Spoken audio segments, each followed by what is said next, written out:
not just a case. You're not just a client. You're a person, and you deserve support. You deserve simplicity. You deserve communication. When you hire an attorney, you deserve clear, risk-free advice that guides you to the best possible outcome in your injury case. And that's exactly what the advocates have been providing for over 30 years. After your accident, you deserve closure. You deserve compassion. You deserve peace of mind. You deserve an advocate. This is The Monty Show, the truth in sports talk streaming. When you want unbiased opinions about your favorite team without the spin, all you have to do is find The Monty Show, streaming live and available 24 hours a day, 7 days a week on YouTube. And now, here's Monty. Hey, The Monty Show live on Thursday, May 8th, 2025. Urban Meyer, the moral compass of college football. I can't wait for Michigan fans to come in here today and rip Urban Meyer. At least half as much as Urban ripped Jim Harbaugh, because I think we all know that Urban Meyer is no saint, role model. Pope. Thank you. Yeah. Thank you. Yeah. He is no pope of college football. Urban on the bar stool with hand firmly placed in crack, Right. is not exactly the guy that should probably be giving marriage advice.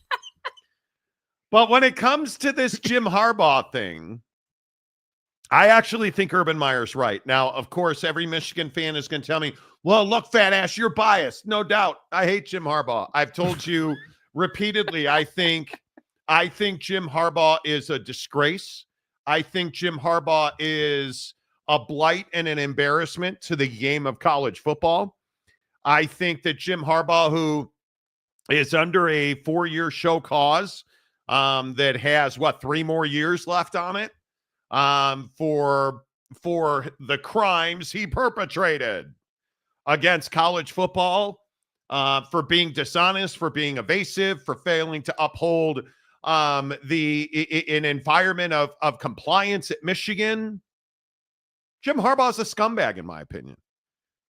And I don't know that I would have ever believed that I would be agreeing with Urban Meyer in the realm of morality, but it's awfully hard to disagree what he says on the Triple Option podcast. If you lie as a college football coach to the NCAA, in my personal opinion, you're finished. You're done. That's not making a text message. That's not, going to lunch someone with you're not supposed to go to lunch with. That's not you send a letter when you're not supposed to. That all the frivolous division or level 3s and all that nonsense. When they got you and they said, "Did you do this?" and they refused to cooperate or they lie, in my very strong opinion, you're finished coaching in Division I college football or basketball, whatever sport.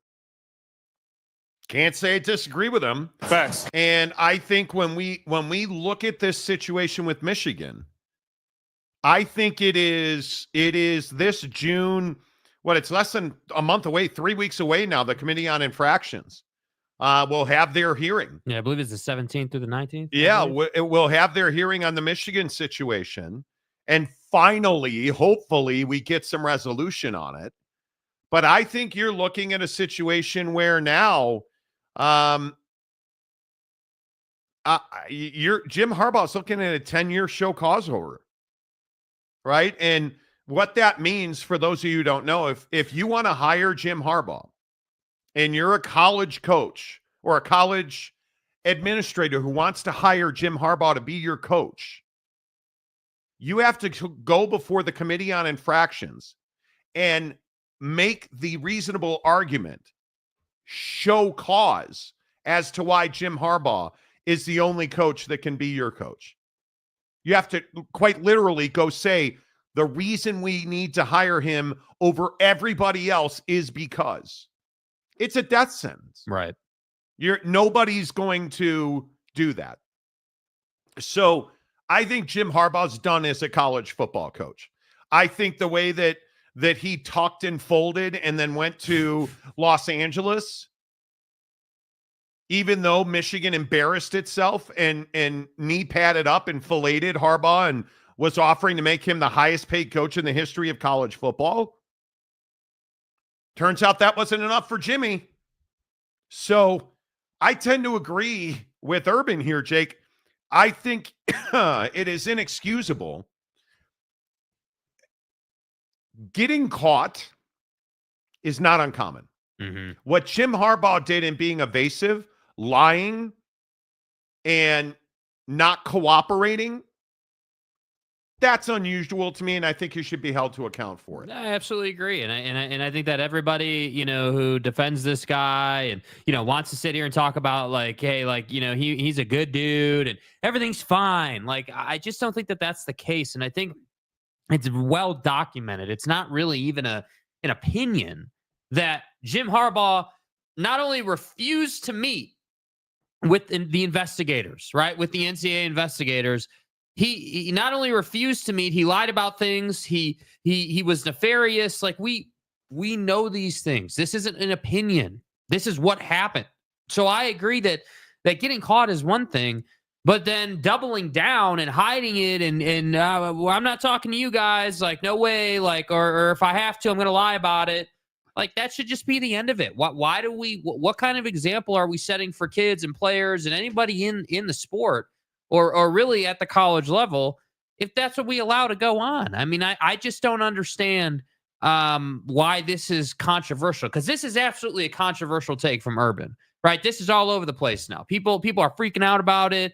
People are saying that Urban, went after him and, oh, it's Ohio State versus Michigan now. And like, it's kind of blown up into this thing. And I don't understand why people disagree with this so much. Jim Harbaugh not only committed the crime multiple times, but then lied about it. Like, what are we even talking about here? When you look at these infractions, and I left this part highlighted because the thing I want you to remember is this is not the sign stealing allegations that we're talking about. This is the COVID dark period violations, right? Impermissible in-person contact with student athletes during the COVID-19 recruiting dead period, cheeseburgers, the coronavirus, as well as providing false or misleading information.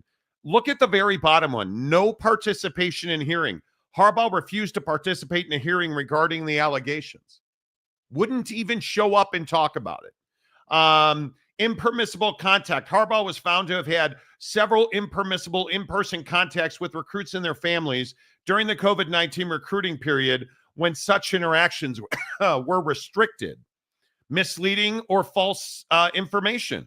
Accused of providing false or misleading information to the NCAA during the investigation. Level 1 aggravated violation. Classified Harbaugh's case as a level 1 aggravated violation due to his intentional disregard for NCAA legislation and unethical conduct. Like, why was Michigan trying to make him the highest paid coach in the history of college football? They were well aware of this. And yet they still tried to pay him. So I agree. And we haven't even gotten into the comment section yet.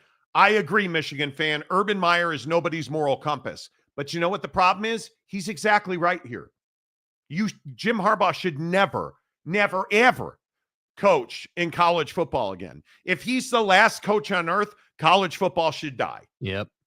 Because there is no justification for bringing a scumbag like Jim Harbaugh into your program. Because it says that you are willing to lie, you are willing to cheat, you are willing to, just absolutely flaunt all of that to the rules and enforcement bodies that would be in college football at that point, whether that's the NCAA or somebody else. Why would you hire this guy? And I also think it says something very clearly about the Spanos dirtbags that run the Chargers.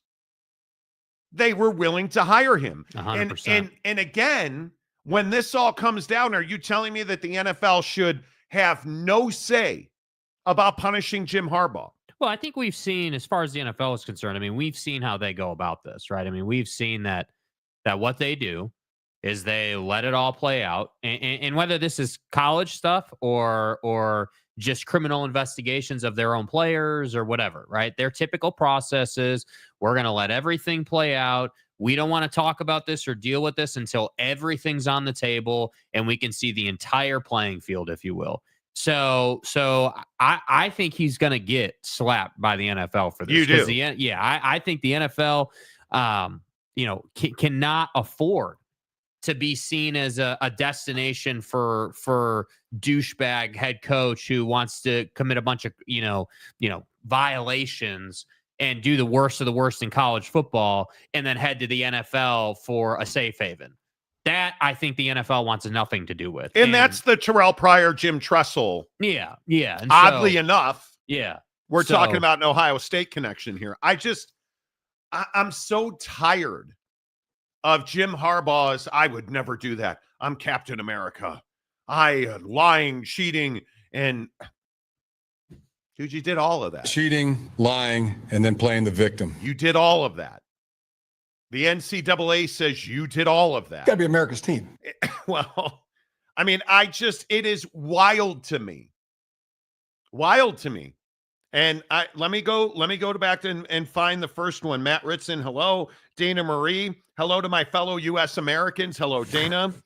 Lopes Fan Gabe, yes, please hit the like button. It really Yes, helps Americans. the channel grow.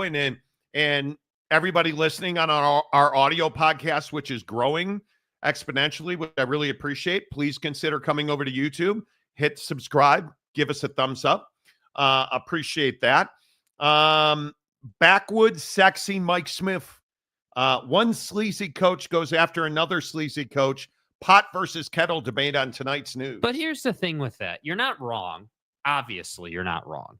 But I also think that, again, Urban, we know who he is, but doesn't that make him uniquely qualified to have a take on this? Yeah, when Urban Meyer's calling you a scumbag, I mean, doesn't it have credibility? I mean, Like- you gotta be one to know one. And Urban Meyer Yeah, certainly. it takes one to know one, right? I saw the hand between the thighs, Herb. I know what you're capable of in your own sports bar, bro. I think we all recognize that Urban Meyer has often run afoul of the moral compass. That does not mean his opinion doesn't matter. Yeah, I mean, listen, I think that the easy take here to, and Mike, I'm not saying you're defending Michigan, but I think what Michigan fan is going to do here is say Urban's a POS and he did all this bad stuff too. Why does he have any credibility on Harbaugh? And what I'm saying is that's exactly why he has credibility, because he knows how to break the rules. He did break the rules. He did do bad stuff. He got disciplined, and now he's on the other side of it, doing a podcast, talking about it. I mean, are we sitting here talking about the Wolf of Wall Street or what? I mean, that's what this is. Yeah, and then there's Lopes Fan Gabe. Can't wait to hear what the moral authority Pervin Liar has to say about breakfast cheeseburger guy. Yeah, you know what I mean? That's the truth. Oh dude. my God, that is absolutely the truth. Buffalo Hunter, the Utah legend, Urban Meyer. Yes. Danny Kiger. Catholics elected the first American Pope. Oak State James is going to cream in his pants when the Vatican builds on that IPF for Notre Dame. Macaque. I should point out the new Pope, the Pontiff.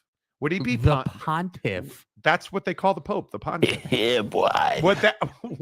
It's not a sexy thing. Well, it is a Catholic church, so it very well could be.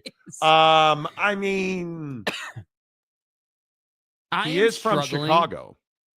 I'll be honest. I'm struggling to keep up with the Pope stuff. I'm struggling to give a rat's ass about the Pope stuff. I struggle to care. Hey, listen. I mean, the new Pontiff is from Chicago. Hey, Pontiff boy. All we need to know is Cubs win. Right? That's all we care about. Yeah, fly the W. Hey, Caleb Williams, bless you, my child. Yes. Enjoy that Super Bowl ring. Yeah. Yeah, Jesus and his dad, they're in your corner now. Right? Like, that's what we're saying. Gabriel says Screamin' A is insufferable today. Every day, which is why I don't watch. Yeah, why do you watch Screamin' A, dude? Buffalo Hunter says congrats to J2H on his new car. Thanks, bro. So Jake and I are texting about this car thing. I'm like, hey man, you should wait. Find the perfect deal. Find the perfect car. Let's make it. Shows up yesterday. Does he tell me Monday that he went and picked it up? No. Just shows up yesterday. He's like, hey, I got a new car. Mm-hmm. Does the whole show, doesn't tell me about it. Like, because I wanted to show you the car before the show. no, because you didn't want it to hear about it. No, that's not what true it at is. all, dude. You know. Because the reality is if you get into it, it's a good deal. And if you look at the market, it's a good car.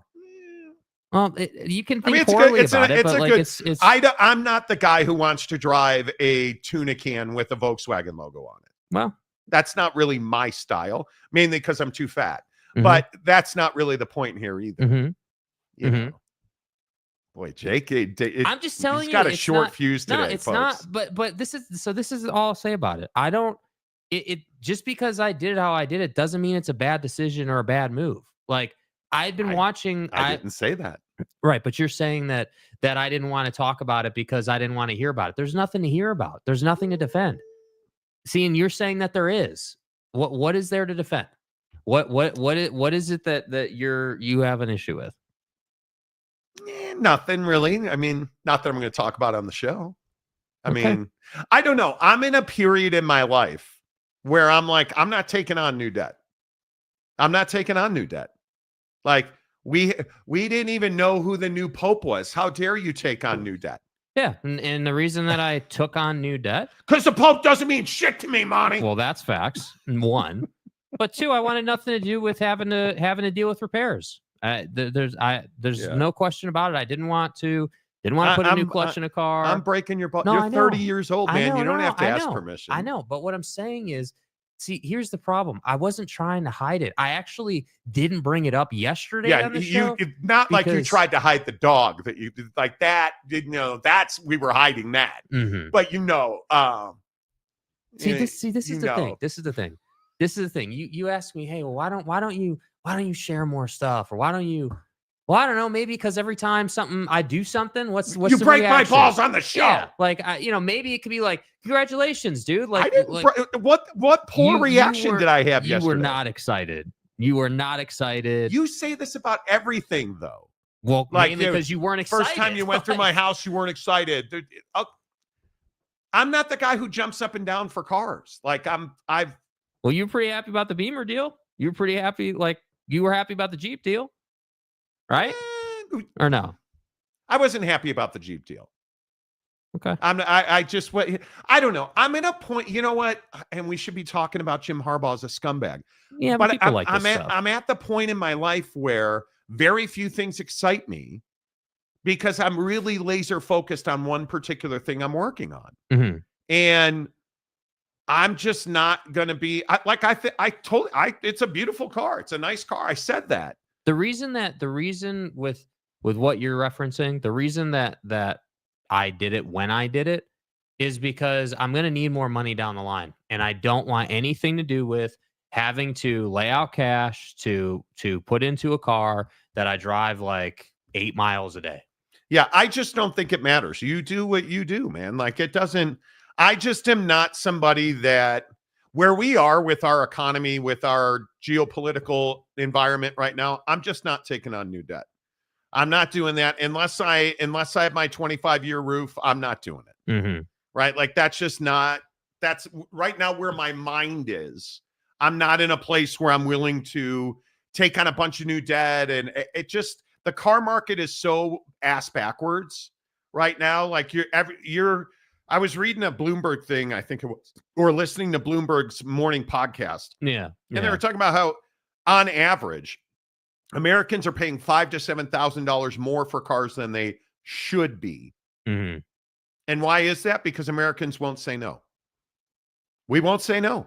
We won't walk away from the car deal. Mm-hmm. And it's what I tell people. A lot of people ask me for car advice because I'm pretty good at buying cars.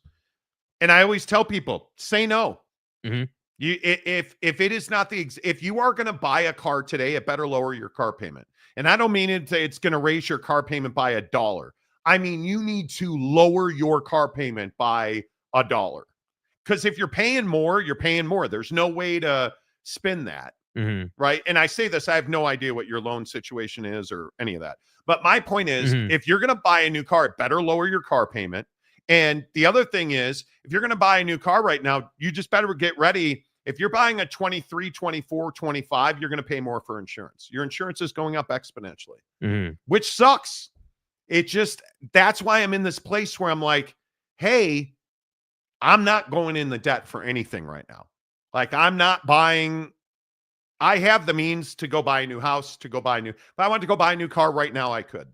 Absolutely. Not doing it because I just think we're in a place where cash is king right now. You cannot be in debt. And we'll talk about this at the end of the show as well. But if you are in debt right now, you would better sell your soul to pay that debt off because every day we are inching closer to untenable living situation in this country. And it's not going to get better.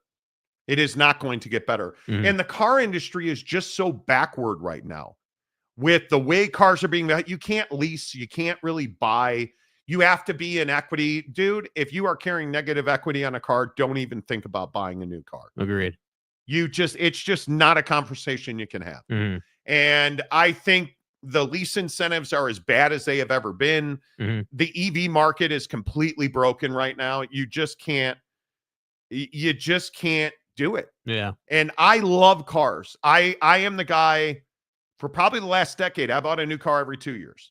And I'm a CPO, a certified pre-owned buyer. Yeah. I bought a CPO car every other year. I'm going on year 3 of my Jeep, and I have no intentions of trading it in. No, I'll pay it off before I trade it. I honestly think even like, with all due respect to the economy and the situation, I don't even know that you would want to trade that in. Like, even if things were good, it's such a good car. Like, I mean, unless you could get like a, like, if it didn't matter, I probably would. But I think I don't live in a what if scenario. I'm a guy who believes the economy is what it is. You have indicators. I'm very much a red light, yellow light, green light person when it comes to money. And I think really it's red light or green light. When you're looking at, hey, I want to buy a new microphone. Right. If I say to you, hey, I want to buy a new microphone, what do you think? Red light, green light. Hey, I want to quit my job. Red light, green light. Hey, I want to get a new apartment. Like, you just know. Yeah, I mean, I think I definitely think, and again, I feel like it's necessary to say, because I agree with what you're saying. Like, and we talked about it yesterday, and I shared my take on buying cars and houses and things like that.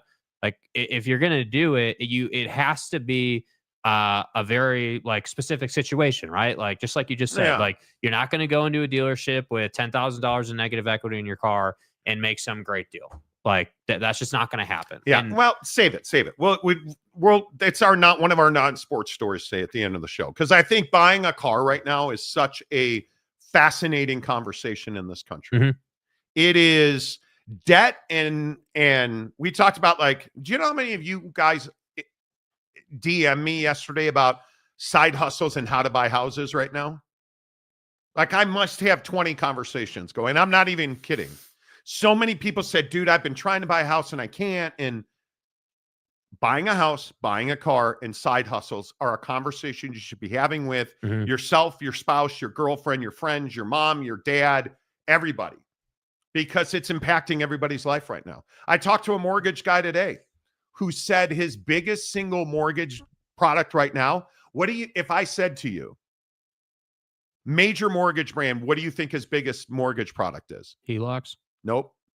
Refis? Reverse mortgages. Oh, Christ. It's unbelievable. He's telling me he's doing reverse mortgages for people in their 40s who are betting that the real estate market will crash. How does that work again? 2 seconds on that. How does that work again? You essentially are getting paid. It works in reverse. Instead of you paying, they're paying you. They buy your house from you and they are paying. Right. Okay. And I think it is so crazy right now. Yeah, that's tough, bro. Backwoods. Monty wants everybody to add him to any mailing list concerning cars and reality. I really don't. I mean, I don't think that's what it is. I really don't. There's a lot there. And again, just like you said, well, we can talk about it at the end of the show or like in the non-sports section. I'm super passionate about it. Yeah, I mean, I think it's a great conversation. What I'll say before we get this thing back on the track is, is I made that decision based on a variety of factors. I didn't feel like it was a deal I forced. I didn't feel like I didn't feel like I did it quickly. It was something that I had been considering for probably a month, on my own, just looking at it, thinking about where I was at in my situation, how it could help me, how it could hurt me, what it would do to my total picture. I am very happy with the decision. I think the decision was, I think that the numbers made sense, and you'll understand why the numbers made sense when we talk about it, but the numbers made sense. The specific car I got and the story of the car that I got was really unique, actually. So yeah, I mean, we can get into it, but I 100% feel good about what I did. Yeah, and I'm not saying you shouldn't. I'm not. All right, that'll be in about 2 hours from right now. Stick around for that. But let's get back to Urban Meyer and Jim Harbaugh. And excuse my cough. I don't know how to explain it. I saw a thing today with the cough. Apparently, and I don't know, I'm not saying it's allergies, but when I went to the doctor back when all this kind of started to see if I had pneumonia, one of the things the doctor told me was that like allergy season is like way more aggressive now. And that's one of the contributing factors as to why so many people have coughs. It's killing me. It is absolutely killing me. Yeah. All right. Let's restart. Jim Harbaugh, as you know, is under a show cause order. And you would thought the other day when I said that on the show, the other week when I said that on the show, that it was like mind-blowing and earth-shattering. For everybody who doesn't remember, Jim Harbaugh already has a 4-year show cause order, which means that's going to run out after the 2028 season. But Urban Meyer went on the Triple Option podcast and pretty much laid the wood to Jim Harbaugh about lying to the committee on infractions. And while you listen to this clip from Urban Meyer, do you agree that Jim Harbaugh should never coach in college football again? If you lie as a college football coach to the NCAA, in my personal opinion, you're finished. You're done. That's not making a text message. That's not, going to lunch someone with you're not supposed to go to lunch with. That's not you send a letter when you're not supposed to. That all the frivolous division or level 3s and all that nonsense. When they got you and they said, "Did you do this?" and they refused to cooperate or they lie, in my very strong opinion, you're finished coaching in Division I college football or basketball, whatever sport. First of all, Urban Meyer is talking about Jim Harbaugh. Second of all, yes, I understand that Urban Meyer is not the moral compass of America, but let's get something very straight here. The guy is experienced, and I think if there's anybody that knows Michigan and knows Jim Harbaugh, it's Urban Meyer. And I think he's exactly right. I've said this for months and months and months. I think Jim Harbaugh is a scumbag. I think Jim Harbaugh is a terrible example, a terrible mentor, a terrible maker of men, who I would never want my high school football players around. I covered Jim Harbaugh with the San Francisco 49ers. His players did not like him. He was not well respected. And he did the same thing in San Francisco that he did at Stanford, that now he's done at Michigan, that he's inevitably going to do with the Chargers. And he's going to burn people out and piss people off. And most people are going to dislike him by the time he leaves. That's who Jim Harbaugh is. Facts. He leaves behind a trail of death. And when you look at what he's done to Michigan, Jim Harbaugh has absolutely decimated an institution that I don't think there's any question, and take football out of it, right? Michigan is an institution of higher learning. It is a phenomenal academic university, and nobody cares about that anymore because they are now known as scumbag, cheating liars who wanted to make the biggest scumbag, cheating liar the highest paid football coach ever. And there's no way to get around that. And there's no way to get around the fact now that a guy like Jim Harbaugh has stained the reputation and the legacy of Michigan football. And Jake, I think ultimately that is Jim Harbaugh's biggest crime. Absolutely. And I think Jim Harbaugh's built a reputation for himself that checks all those boxes that you were just sharing. You think about his time in San Francisco, obviously now his time, in Ann Arbor, like there's no real way to get around the fact that that's who Jim is. And I think that, college football is in this place where it's had plenty of controversies, plenty of dudes come through that did a bunch of bad stuff. And, at the player level, the coaching ranks, like this is hardly our first time in college athletics where, something terrible has happened involving a head coach of a squad. And I think that, the troubling part here is, and I guess this is kind of how life works, right? It's never the crime itself, right? It's always the reaction to it. It's never what you did, but how you respond to it. And I think that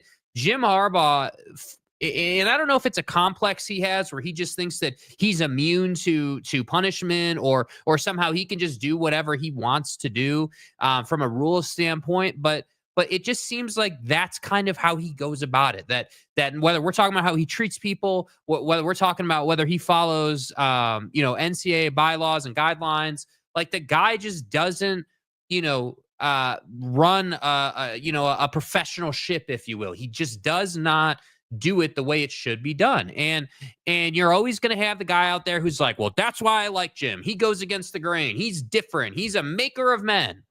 And the reality is this guy is one of the worst human beings that college football has ever seen in terms of breaking rules, doing it the wrong way, cheating. He's not a disruptor. Let's be very clear.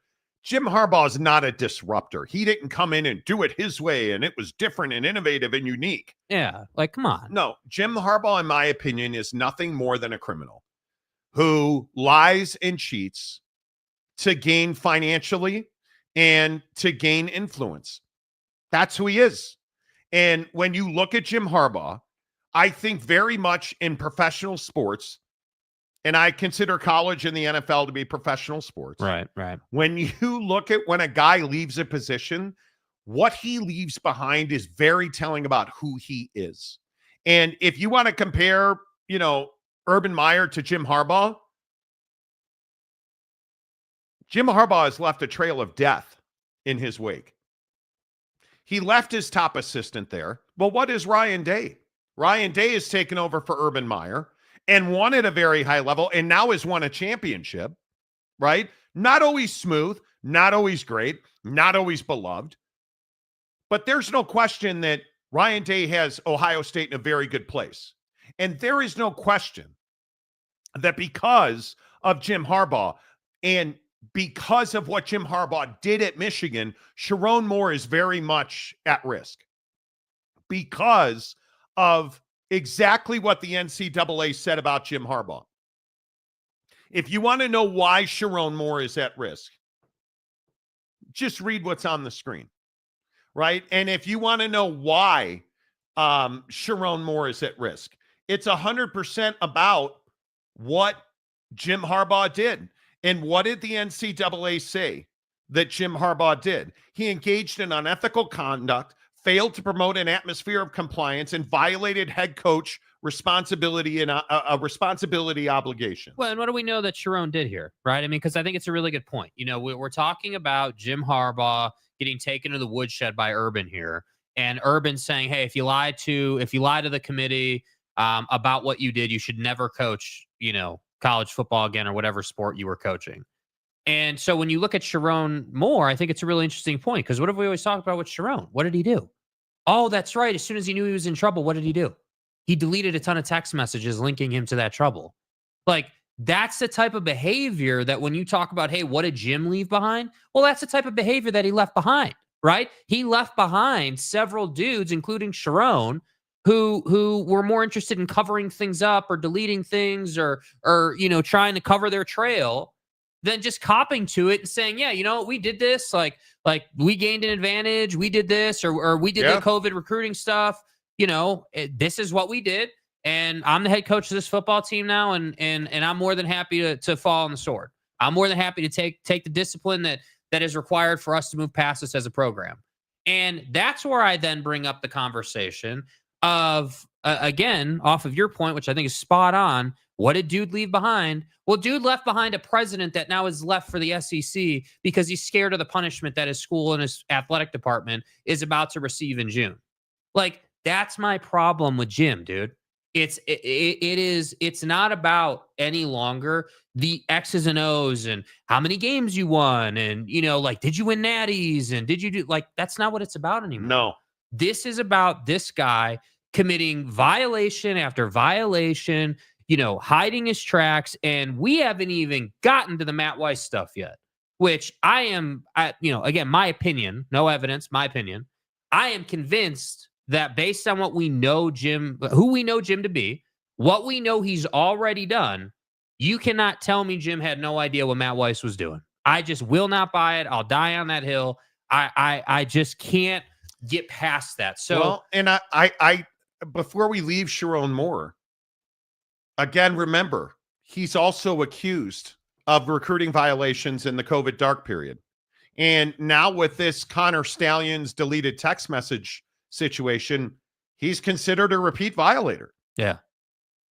You're wondering how that happened because his head coach was Jim Harbaugh, who facilitated. And again, I think it's really important to read it verbatim because I think it's really important that Jim Harbaugh is accused of failing to cooperate with an investigation, right? He is engaged in unethical conduct, failed to promote an atmosphere of compliance.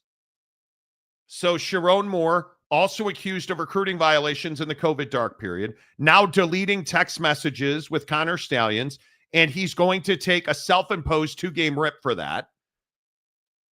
Jim Harbaugh failed to promote an atmosphere of compliance and violated head coach responsibility obligations. And who is now paying the price for that? Sharon Moore is.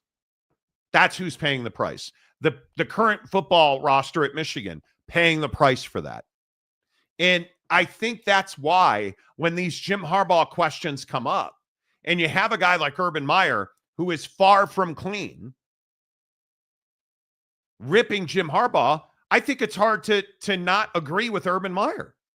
And again, the saddest part is you've destroyed a really good reputation that Michigan had before you came there and acted like a scumbag, lying, dishonest head football coach. Right. That's what's hard to get away from. And my biggest concern is this kind of behavior now appears to be pervasive because we're in this win at all costs, they're not going to vacate our championship mode. Yeah. Because truthfully, punishments now are not about wins and losses. They're about finances. They're about the financial penalty. And in my opinion, let Michigan keep the trophy, take the money that they were paid for winning that championship from them. That's what should happen. And I think, so obviously Urban said this on the Triple Option podcast. And, a lot of the other things, they spent probably 20 minutes on this. And one of the other points that Urban made was kind of up that alley. Like, hey, we got to change how discipline happens in college athletics. Because if you said to a head coach, or if it was just known, the rule was, hey, if you get caught and you lie about it, it's just, black and white, one offense, you're done forever. Guys probably wouldn't be lying about what they did anymore, right? And furthermore, it would probably prevent dudes from committing the worst of the worst violations like we're seeing with Jim. Instead, what we have is kind of what you were saying, where it's like, hey, we're going to win at all costs. We don't give a damn about what we do or how we do it. And that really, and this is a greater conversation, probably for a different day, but that really is the biggest issue, is that we've lost this sort of respect for the craft of like, hey, I'm a college football coach or a college coach of whatever sport. And, now in the NIL era, if I can just get administration and give me as much money as possible, I'm just going to go out and pay kids a couple of Benjis to come play for us. And I don't really have to follow rules. We'll win the championship. And yeah, if I get caught, all right. Who cares? Who cares? Big deal. That's the problem, dude. And I think that, when we spend so much time talking about college football super leagues and, where the sport's going and what the sports need, I do think this is one of those, if we're looking at a piece of paper and there's 5 boxes that college football has to check to be in its absolute best position to thrive, this is absolutely one of those boxes. This has to get taken care of. Because what happens when you don't? Things like Pedo State happen again. Yeah. Things like, with all due respect to Ohio State, Jim Jordan in wrestling, and things like Michigan. Oh, it was just cheeseburgers for hungry kids, Monty. Things like Michigan State. Why does the Big Ten have a reputation for scandals and heinous scandals? because guys like Jim Harbaugh allow Matt Weiss to exist. Guys like Jim Harbaugh allow Connor Stallions to exist. And they're not motivating them to play within a set of rules like everybody else. They're motivating them to win at all costs because they had never won before, because they don't know how to win without breaking rules. That's the biggest issue with Michigan and Jim Harbaugh. And this Urban Meyer cut, again, I don't pretend that Urban Meyer is a nice guy. I don't pretend that Chris Rainey never happened at Florida. Yeah. Or that Aaron Hernandez didn't happen. Or that, I don't pretend that.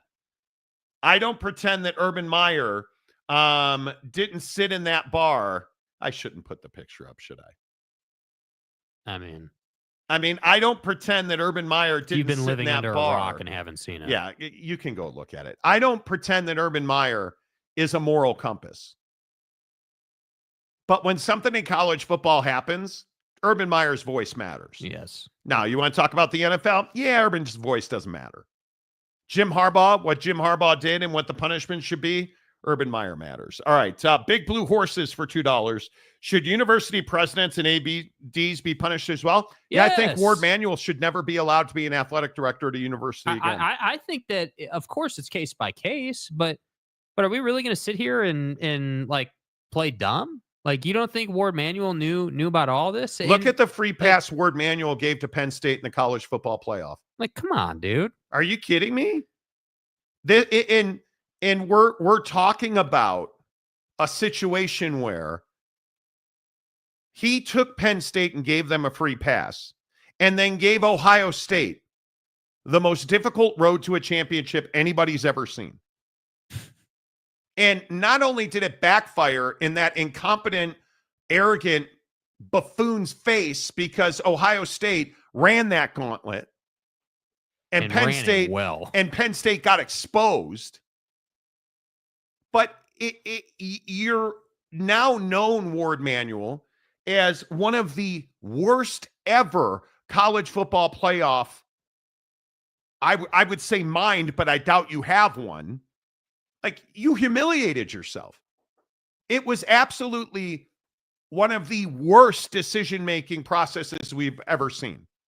You said post haste, oh, well, strength of schedule matters. Yet none of the selections were based on strength of schedule. Yeah, I mean, the question of how Penn State got that route is super relevant, and I'm not trying to infer anything, but I think it's very, very relevant to the Michigan is getting, bag slapped for what they did, and he's sitting on the chair of the CFP committee, and all of this is going down. So let me get this right. Ward Manuel's the chair of the college football playoff selection committee. And we're supposed to believe that Ohio State got the most difficult road we've ever seen, and Penn State got the easiest road we've ever seen, and that was just the way the cookie crumbled. Please. No, I don't think so. And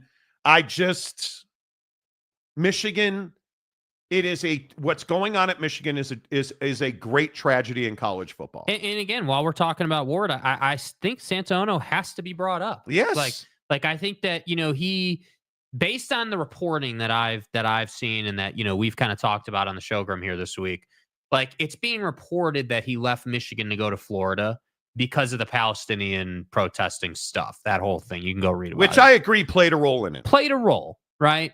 But what I think is so egregious in the reporting and what nobody is talking about is the fact that as a school president, the athletic department plays a role in the revenue of the school, bro. Like, do you understand that as a president at that level, right? You're basically one step from the top of the mountain. You're looking down on your valley of a school, if you will. And half of the valley is super dark, and there's a bunch of nefarious stuff going on, including dude over here in the office looking at nudes. And all this comes out, and then you just wiggle off to Florida. Like I'm like telling like you, Jimmy dude, wiggled off to The Los NFL. Angeles. right? Like, so everyone just forgets that Santa Ono was the president during this time, and everyone wants to say, oh, well, he was only there 3 years. Yeah, the problem is it was the worst 3 years that Michigan has seen in how long? And are you Like, come on. not, if you're Florida, are you not asking yourself, we couldn't have done better than this? Yeah, in Florida, and we can get it if you want, but Florida put out this glowing statement about how Santa Ono is, an elite academic administrator, and Michigan's one of the best, academic institutions, which typically they are. They are. But I just think it's so rich nowadays that we don't want to say, hey, yeah, president, AD, head coach, and staff, we're all involved in this. And I agree, Santa Ono was farther removed. And just keep digging the hole deeper, because every time, and you can see Michigan's trying to limit their exposure as much as they can to the Jim Harbaugh era now, right? Like, hey, let's give Sharon a 2-game suspension for 2 games that don't mean a hill of beans, because if you're the NCAA, you are not allowing him to coach against Oklahoma. It's a special story, a big game in his career for a young. Screw you. You should have thought about that during Cheeseburger Gate and during Connor Stalions Gate. You should have thought about coaching the Oklahoma game when you were deleting those text messages. Facts. You should have thought about that. But they didn't, because what do we know? And now you want special treatment. And Jim Harbaugh's gone. Nobody here would. Oh, please. Yeah, come on. Then why is Sharon Moore a repeat offender? If nobody here, everybody here is innocent. We're white as the driven snow. Yeah, everybody with in prison's purity. innocent. It's purity, Marty. Look at how pure the Michigan football program is now that the wretch has flown to Los Angeles. That's bullshit. And I love now that Michigan fans like, well, that's in the past. Jim Harbaugh's not even there anymore. You wanted him there. You fought for him to be there. You wanted him on that wall. Right? You needed him on that wall. Unless, and of course, I know that this is crazy, unless he decided to stay and become the highest paid football coach in the history of college football. But he didn't, because he wanted Michigan to guarantee his salary no matter what penalties came down from the NCAA. And somehow, some way, and I don't know how you explain it. And listen, I think when we look at some of the stuff in this world, whether it is, the stones over there in England, where Stonehenge, and how did those happen? Yeah. Who the grassy knoll shooter? Did we really go to the moon? Like, you look at the biggest 9/11 mysteries, was an inside job. the biggest mysteries on the planet. And you have to ask yourself, how did Michigan finally draw a line in the sand with Jim Harbaugh that they wouldn't guarantee his money no matter what the NCAA did? Because at that point, my guess is, and I don't know, I haven't asked Santa Ono this personally, but if he was here, I would ask him, while you were on your knee pads and you were, I'm assuming, like unable to speak, at least tonsil deep on Jim Harbaugh, trying to get him, in fact, begging him, filleting him to stay at Michigan. Right. At what point did you withdraw and be like, yeah, we're not going to let you finish that. Why don't you go ahead and head to LA? I don't know. I don't know if, I don't quite know how to answer that, to be What honest. you mean, dude? At what point did you decide that you were done allowing Jim Harbaugh to destroy your legacy and your ethics and your reputation? And why did you stop it? Well, yeah, we're going to make you the highest paid coach in the history of college football, but we're not going to protect your money and insulate you from the NCAA. How did you wake up the day that you were having that conversation with Jim and feel good about the fact that you were going to look past all the stuff he did? Because that's what you did by offering him that contract, right? You looked past all the bad stuff he did, and you were like, yep, that's our guy. That's our boy. That's our dude. Captain America. He's a Michigan man. Like, what? And this is my biggest problem. And this is why, for the logical thinking, head on straight Michigan fan, I empathize with you.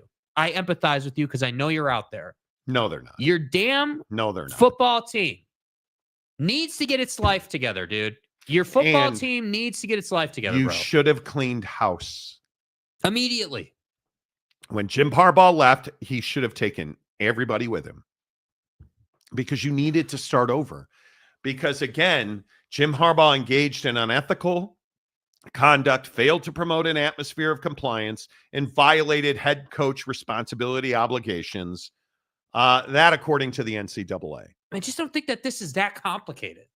And yet we have Michigan fans saying, oh, well, because it's Urban saying it, there's no way it can be, we can't respect that. There's no way that that has credence. And this is always the guy, like I watch a lot of Law and Order. I know how these things work. I watch Chicago PD. I know that if you go along on a car ride and it turns out that, there's a shooting and somebody died from inside the car, they just shot outside the car, you're guilty of murder as well. And with all due respect, I watch The Sopranos. I know the RICO statute. that's right, T. So did you really think that Jim Harbaugh, the unethical Jim Harbaugh, the guy I think is a scumbag who couldn't beat Ohio State, so he cheated, got caught, and then denied it? Because that's the best part. Hold on. Not to interrupt you. That's the best part. That's why all this happened. You get that, right? You couldn't win games. So you went to any length possible. So that guy gets caught pretty much red-handed with still had the cheeseburger grease on his fingertips. And you thought all the people that were around him insulating him from this? Remember the free Harbaugh t-shirts? You thought that all those guys are the ones who should take over and bring Michigan back to what? Respectability? No, that's not going to happen under Sharon Moore. Because Sharon Moore only knows one way, apparently. And that's the most incredible part. And it does beg the question, before we get to the comments, it begs the question. If you're the administration right now at Michigan and you're trying to handle this situation, are you not sitting here saying, yep, not going to fire Sharon yet because we need a fall guy. We need a guy to take the punishment that he deserves to take. We need a guy to be the poster child, to be the, much like yesterday in Cam Rising, to be the end of the chapter of this football program. We need somebody to put a bow around this awful dark time and move the hell along. Hey, we're the NCAA Committee on Infractions in June.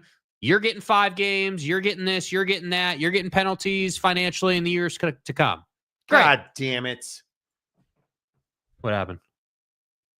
What happened? I try I try. Don't lie to me.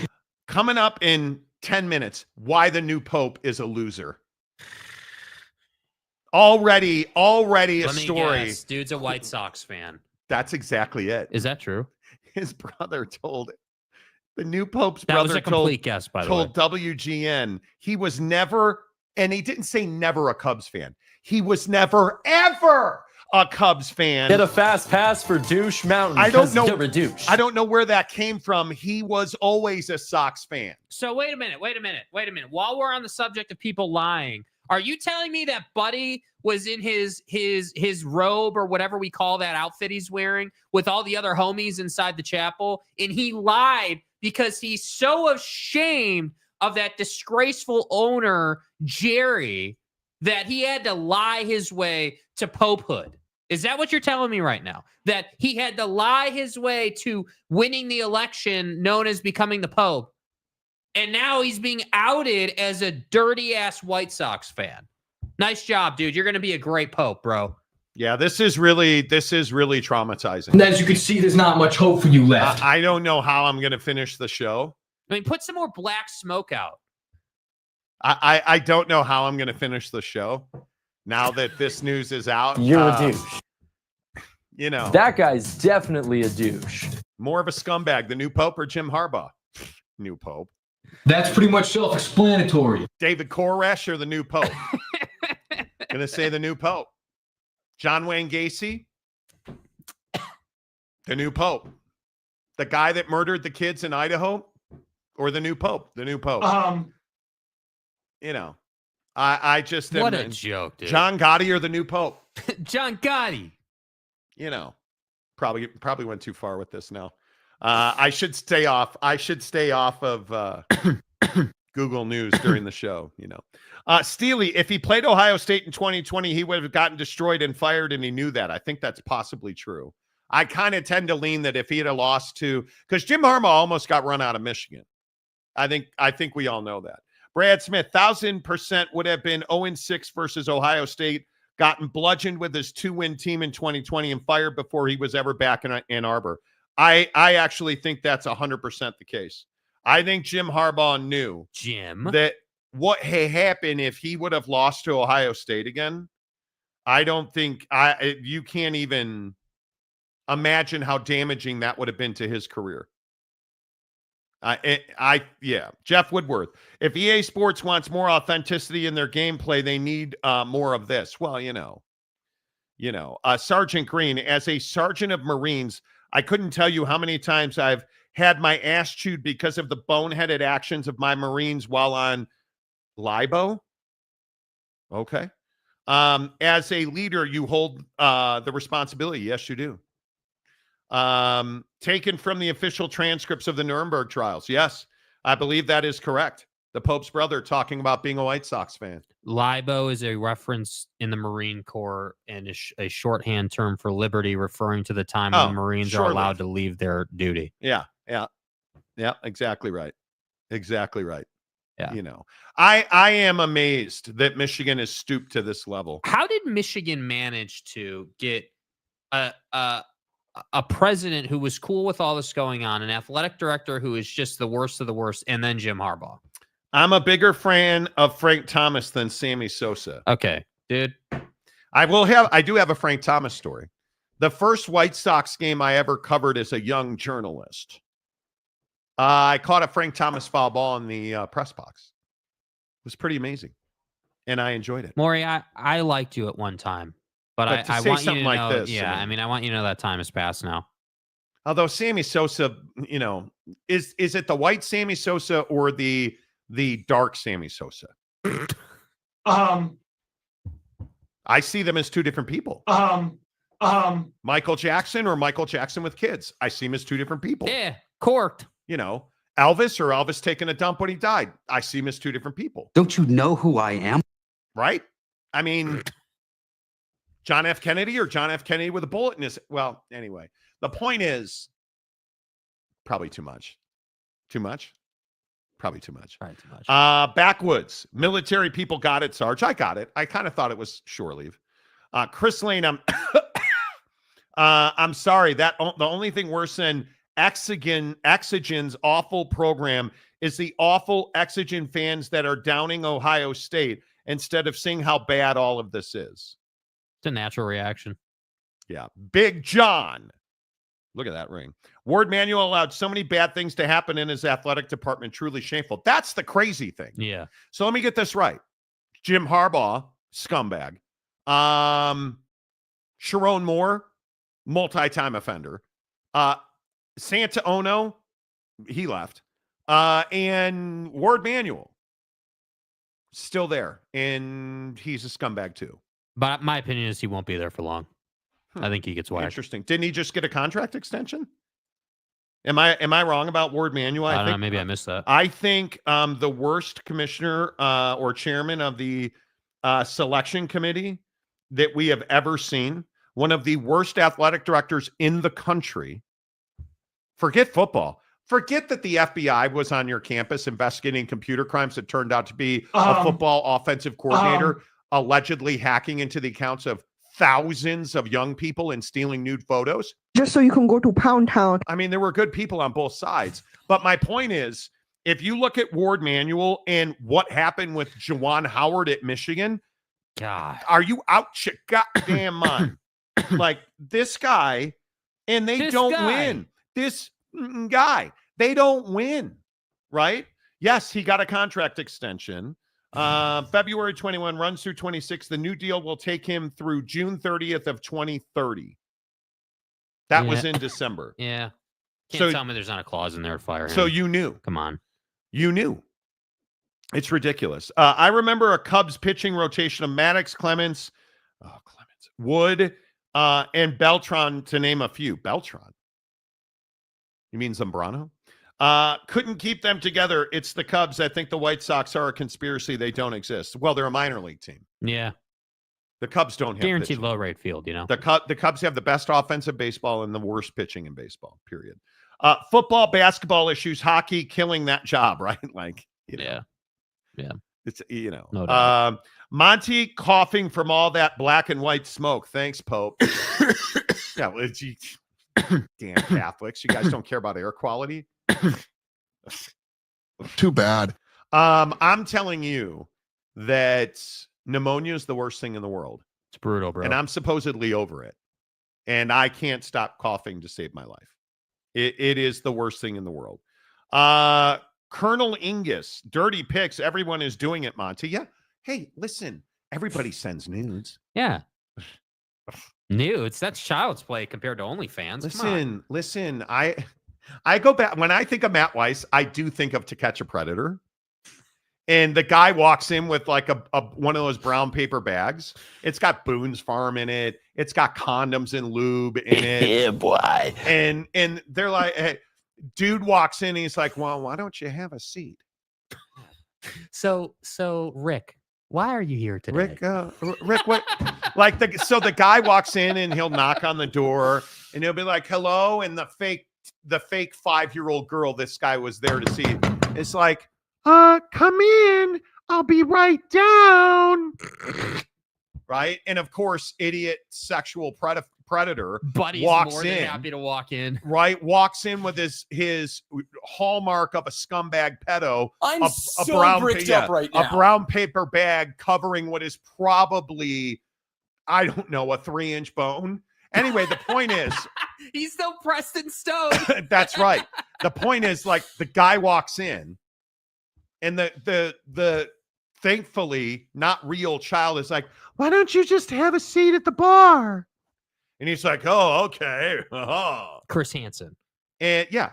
And then he walks in, sits at the bar. And he's like taking the stuff out of the bag. He thinks it's chill. And no. The best part is he doesn't take it out of the bag because then Chris Hansen walks in from the other room and he's like, I'm Chris Hansen. Why don't you? And the guy stands up and he's like, oh, time to go. And he's like, no, have a seat. Who the fuck are you? We're doing a TV show where we're going to make you look like a pedophile. Mainly because you are. And the guy sits down and what's the first thing the guy says? Am I in trouble? No, we just want to ask you some questions. Meanwhile, the cops are circling the house. Right.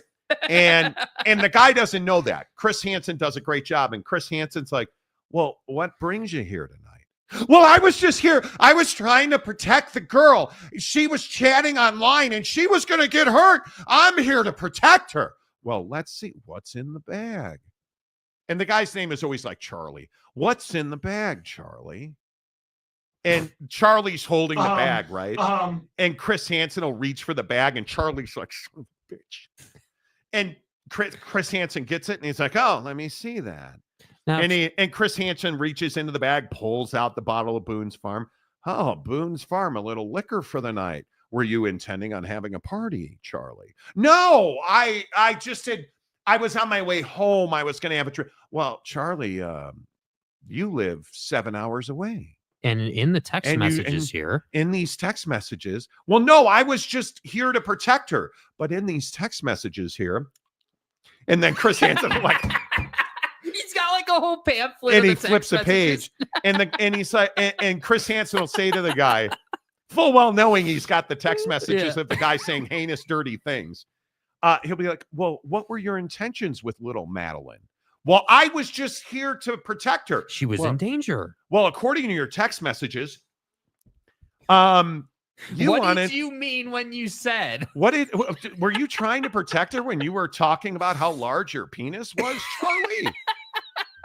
Stop crying like a little girl. And then he's like, oh, and look, you brought condoms. Are you sure you were just trying to protect her? Yeah, from an STD, you loser. And the guy's like, okay, I'm done with this. Can I leave? Sure, go right ahead. The door's right there, Charlie. Puts go all ahead. the stuff back in the bag, walks out the door. Makes always grabs the Boone's farm, right? Walks out the door, runs down the driveway, woo! And then all the cops swoop in. Right? Like, that's what it is. Stay hard. He always grabs the bottle of Boone's I farm. love watching those episodes, dude. I love that it goes around on Instagram. I love the question of, what did you mean when you said, and then he just reads this heinous ass text message. Right? And it's like, hey, Coach Sandusky, what did you mean when you said knuckle deep? Right? What about Coach Paterno? Did you know? I had no idea. Put the statues back out. Restore my wins. Well, the funny thing is, I have your text messages here. Let me go ahead and what about this part where you said, Coach Sandusky, you really should stop assaulting all those young boys in the showers in our football facility. Coach Paterno, and he always has the goods on him. Dude. Right? It's brutal. Iconic. And how did we get here? Because we're talking about Jim Harbaugh. And his of boy, course, Matt Weiss. And Matt Weiss stealing the nudes. Yeah. The Buffalo Hunter, new show idea to catch a predator live from the campus of Pedo State. Yeah, Shower Happy Ending Olympics. Valley. Backwoods. Like when he says the police are outside and the guy argues that they're not. It's crazy to me. And Chris Hansen always plays it so cool. Are you arresting me? No, you're free to go. There's one clip where the dude does what he says. Hey, can I leave now? I don't want to answer any more questions. This is uncomfortable. But yeah, you can leave, but the cops are outside, so you should really stay. But Charlie, you drove 7 hours. And it's always the guys in Florida who are willing to hop on 95. Florida man. Right? Florida man's always willing to drive down the coast to Boca. Right? And they're like, well, you live in Athens, Georgia. Here we are in Palm Beach. You live, the funny thing is you live in, here we are in Boca Raton. And it's always the Florida guy. Yes, you're free to go. Exactly right. Yeah. Johnny Gonzalez. Chris Hansen now works at ESPN for their special victims unit. He may. I don't know. Knicks D. Don't forget they also employed pedophiles. One was caught in his khaki pants. Okay. Yeah, I don't even want to. Jeff Woodworth. I think if you buy Boone's Farm, the liquor store employee is required by law to call the police. No, I think when you buy Boone's Farm, they should have to run a background check on you. You can buy that. Listen, you can buy that pew, but we can't have you buying Boone's Farm without a background. He's an assassin. Okay, what about Bartles and James? Nope, that's going to be a federal database if you want Bartles and James. Right? Like it's out of this world. Yeah, Steely, 7 cop cars are waiting. And the guy thinks he's getting away scot-free. That's the best part. Like, come on. Chris, I'm drinking 4 Loco now. The store had nothing else. Well, excuses, bro. Come on. Be better. Nothing like downing the whole 2-liter bottle and pissing like the guy in the movie Strange Brew. Dude, Boone's Farm is so nasty. It's so bad. Box of wine bladder in my Camelback while skiing. Dude, are you box of wine guy? Didn't we used to judge the morality of guys who would drink wine out of a box? Yeah. Michigan just settled a $490 million settlement for pedo team doctor. Will it ever end? It doesn't end. And it's true about I think it's very true about the Big Ten. I think the Big Ten is scandal ridden, and I don't know how you explain it. Yeah. I honestly have no idea how you explain it. Right. I don't know. Steve Stepanek, Operation Restore Justice, big pedo bust. Yeah. Serious. Can you imagine? Where are you in this world? If you are online thinking you're talking to however old the child is, and you're going to drive hours out of your way to, come on. Crazy, dude. Come on. Those people should never get out, right? Peach schnapps. Don't judge. It was all that was available. The smell of any peach drink now makes me nauseous, bro.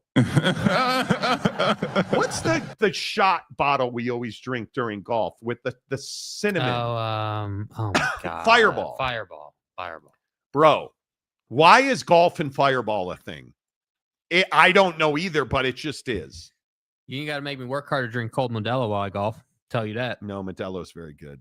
Modelo is very good. All right, big update for you. Before we get to PrizePicks, big update for you. Pac-12 and the Mountain West have scheduled mediation. The filing was put in yesterday.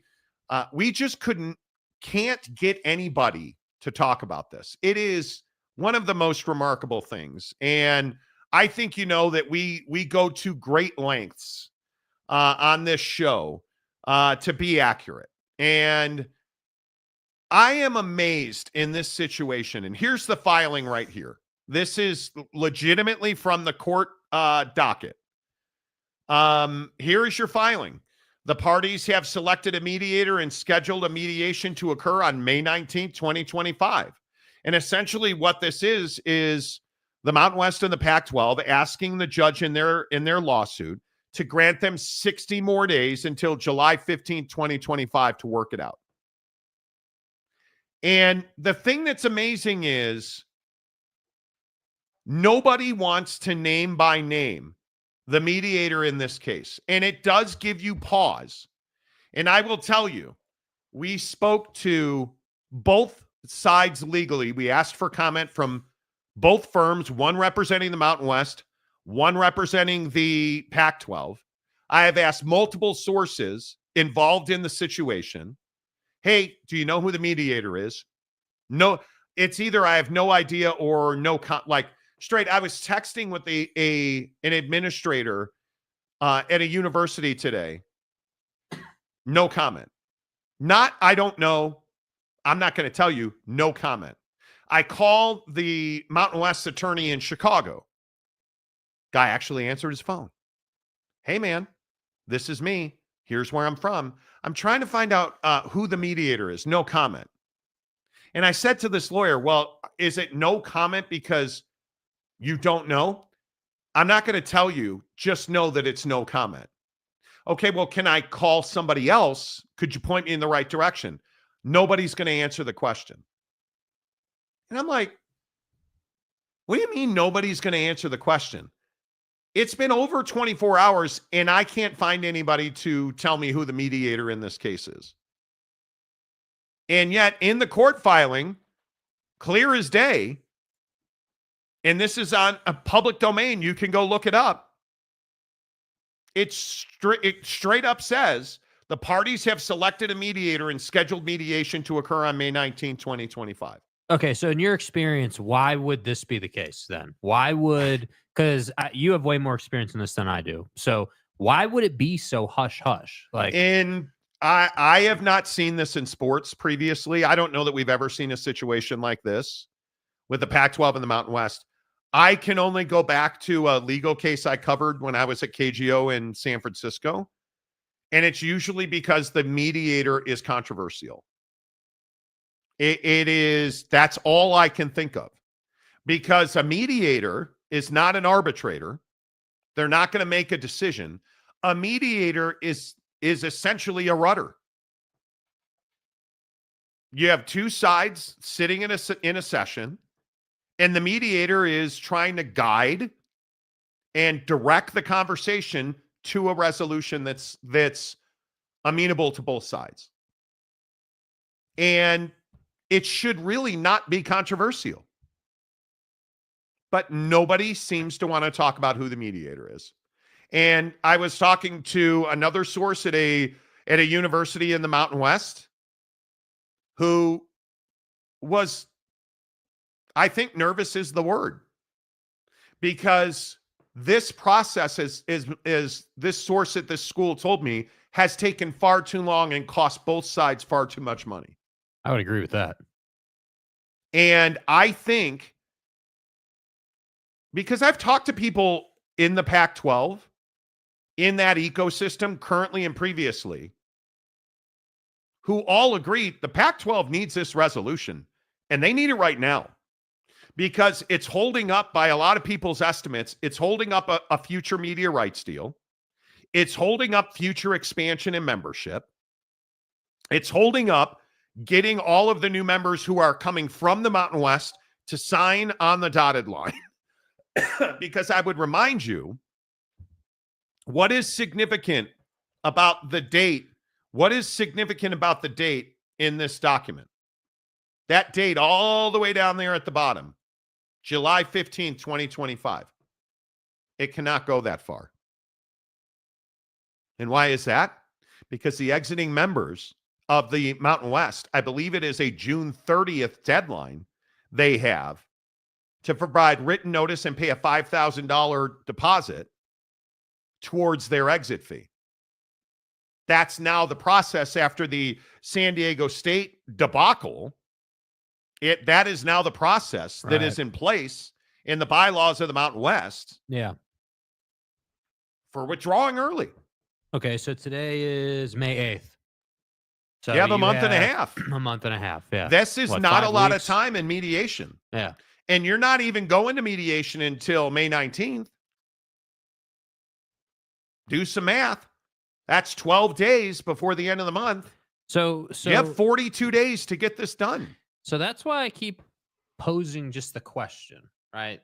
Like, if you're the Pac-12, like, how committed are you truly to doing this? Because it really, really stands out to me that you're kind of on the clock now, right? Clock's ticking. You're running out of time. Like, these members that you're looking at adding to your conference haven't signed their stuff and notified the conference that they're leaving and paid their fine and all that. They haven't executed the process to leave the Mountain West yet. And it really, to me, in my head, the way I see it, just based on what we know so far, is the Pac-12 financially needs this to get done. The Mountain West needs it to get done as well, but is not nearly as desperate as the Pac-12 is to get it done. But it would be really nice if this could get done so they could get on with getting on. The Pac-12, I think the Pac-12 is in a financial, a very interesting financial position. Yeah. In talking to some people around the industry, they're in a place where they've got to add membership ASAP.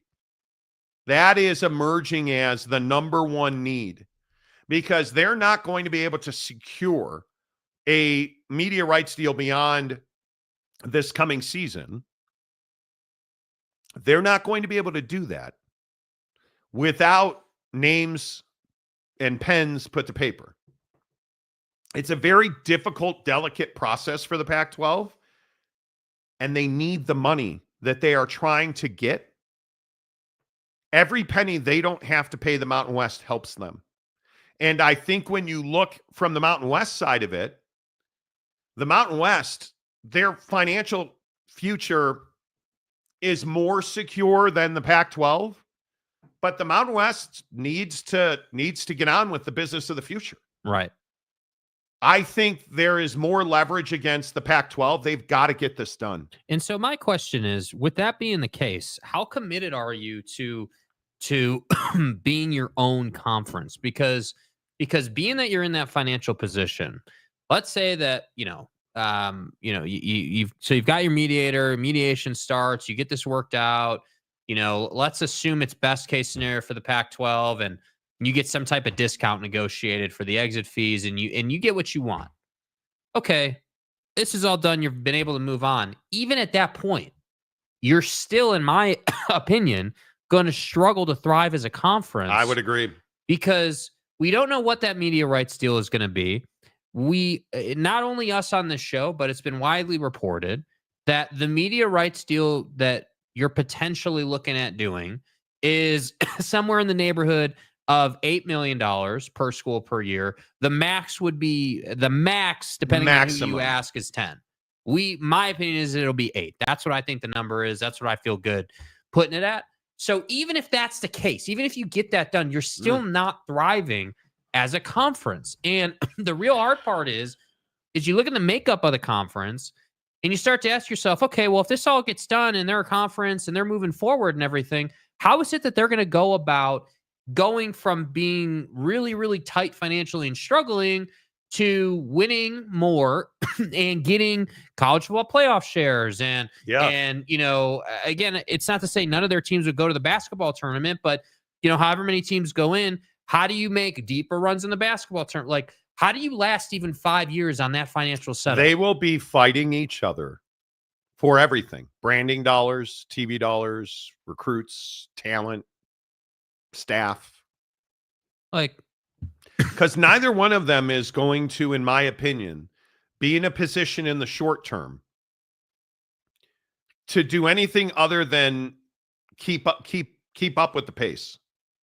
You're not going to be able to get ahead of any curves. You're not going to be able to make exponentially more money. You're not going to be able to, because you're constantly getting henpecked by the other one. They need to merge. And I think I'm very curious what this question, what's an acceptable outcome for the Pac-12 and the Mountain West in mediation? You should merge. The Pac-12 has a very good brand. I think that Gloria Nevarez and her constituents in the Mountain West have made it very clear. They've broached merging multiple times, and the Pac-12 has said no. The Pac-12 has got to come off of that. But and I think it's really important why behind the no, I think, is the real crux of the problem here. Because in my opinion, I think the why of the no is just simply pride. You don't want to acquiesce and say, hey, you know what? It is actually better for everyone involved if we did merge.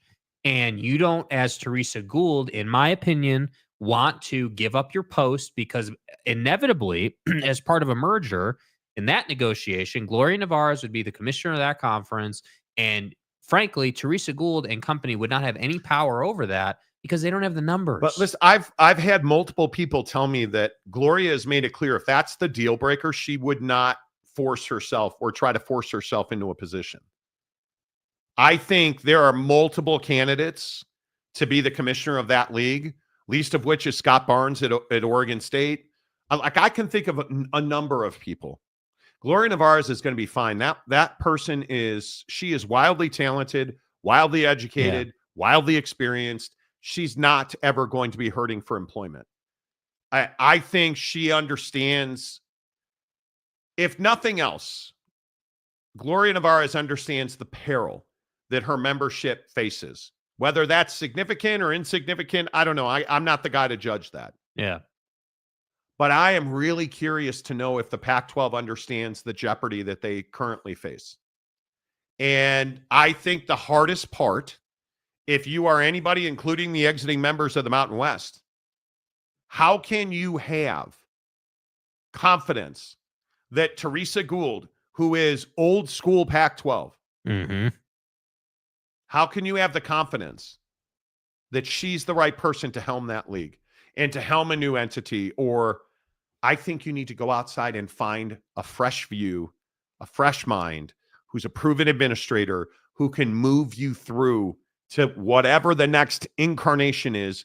And I really hope it is a combination of these two leagues. And I will tell you again, I'm a big believer that Gloria Nevarez should be the commissioner of that league. She's done a very good job. Well, and that's why I'm saying, like, I don't disagree with the sentiment that, hey, if they merge and she's not the pick, she's not going to stand in the way. But you can't tell me that the members of the Mountain West aren't sitting there saying, man, like, this makes sense. Like, let's use our strength in numbers to push forward a merger. Let's have Gloria run this because she's done a great job. Why would we bring in a new commissioner when she knows all of our numbers? She knows how this conference works, and we would just add the Pac-2 to what we have already and call it a day. Like, that's why I'm saying, how committed is the Pac-2, to becoming a conference again? Because I just don't. I don't know. Maybe there's a piece we're missing here. I've thought about this at length, after shows, at night, during the day. Like, I've thought about, like, okay, what is the thing that just makes them so confident that they would be able to thrive and move forward and be this new conference unto themselves, a rebranded Pac-12? Like, what makes you think that you're gonna come out here, be a conference again, and just be in such a great spot? That's what I can't understand right now. If you said to me, hey, if they can get through this mediation process and become a conference, they've got a $15 million a year per school deal waiting for them, then I'd be like, okay, cool. That makes sense, dude. Now we have enough money for everybody. Now we can actually talk about growing and doing things. But I just don't think that's the case. Yeah. So I don't know how that works. I don't know. I think it's one of these situations where I truly don't know what's going to happen or what the outcome here is going to be.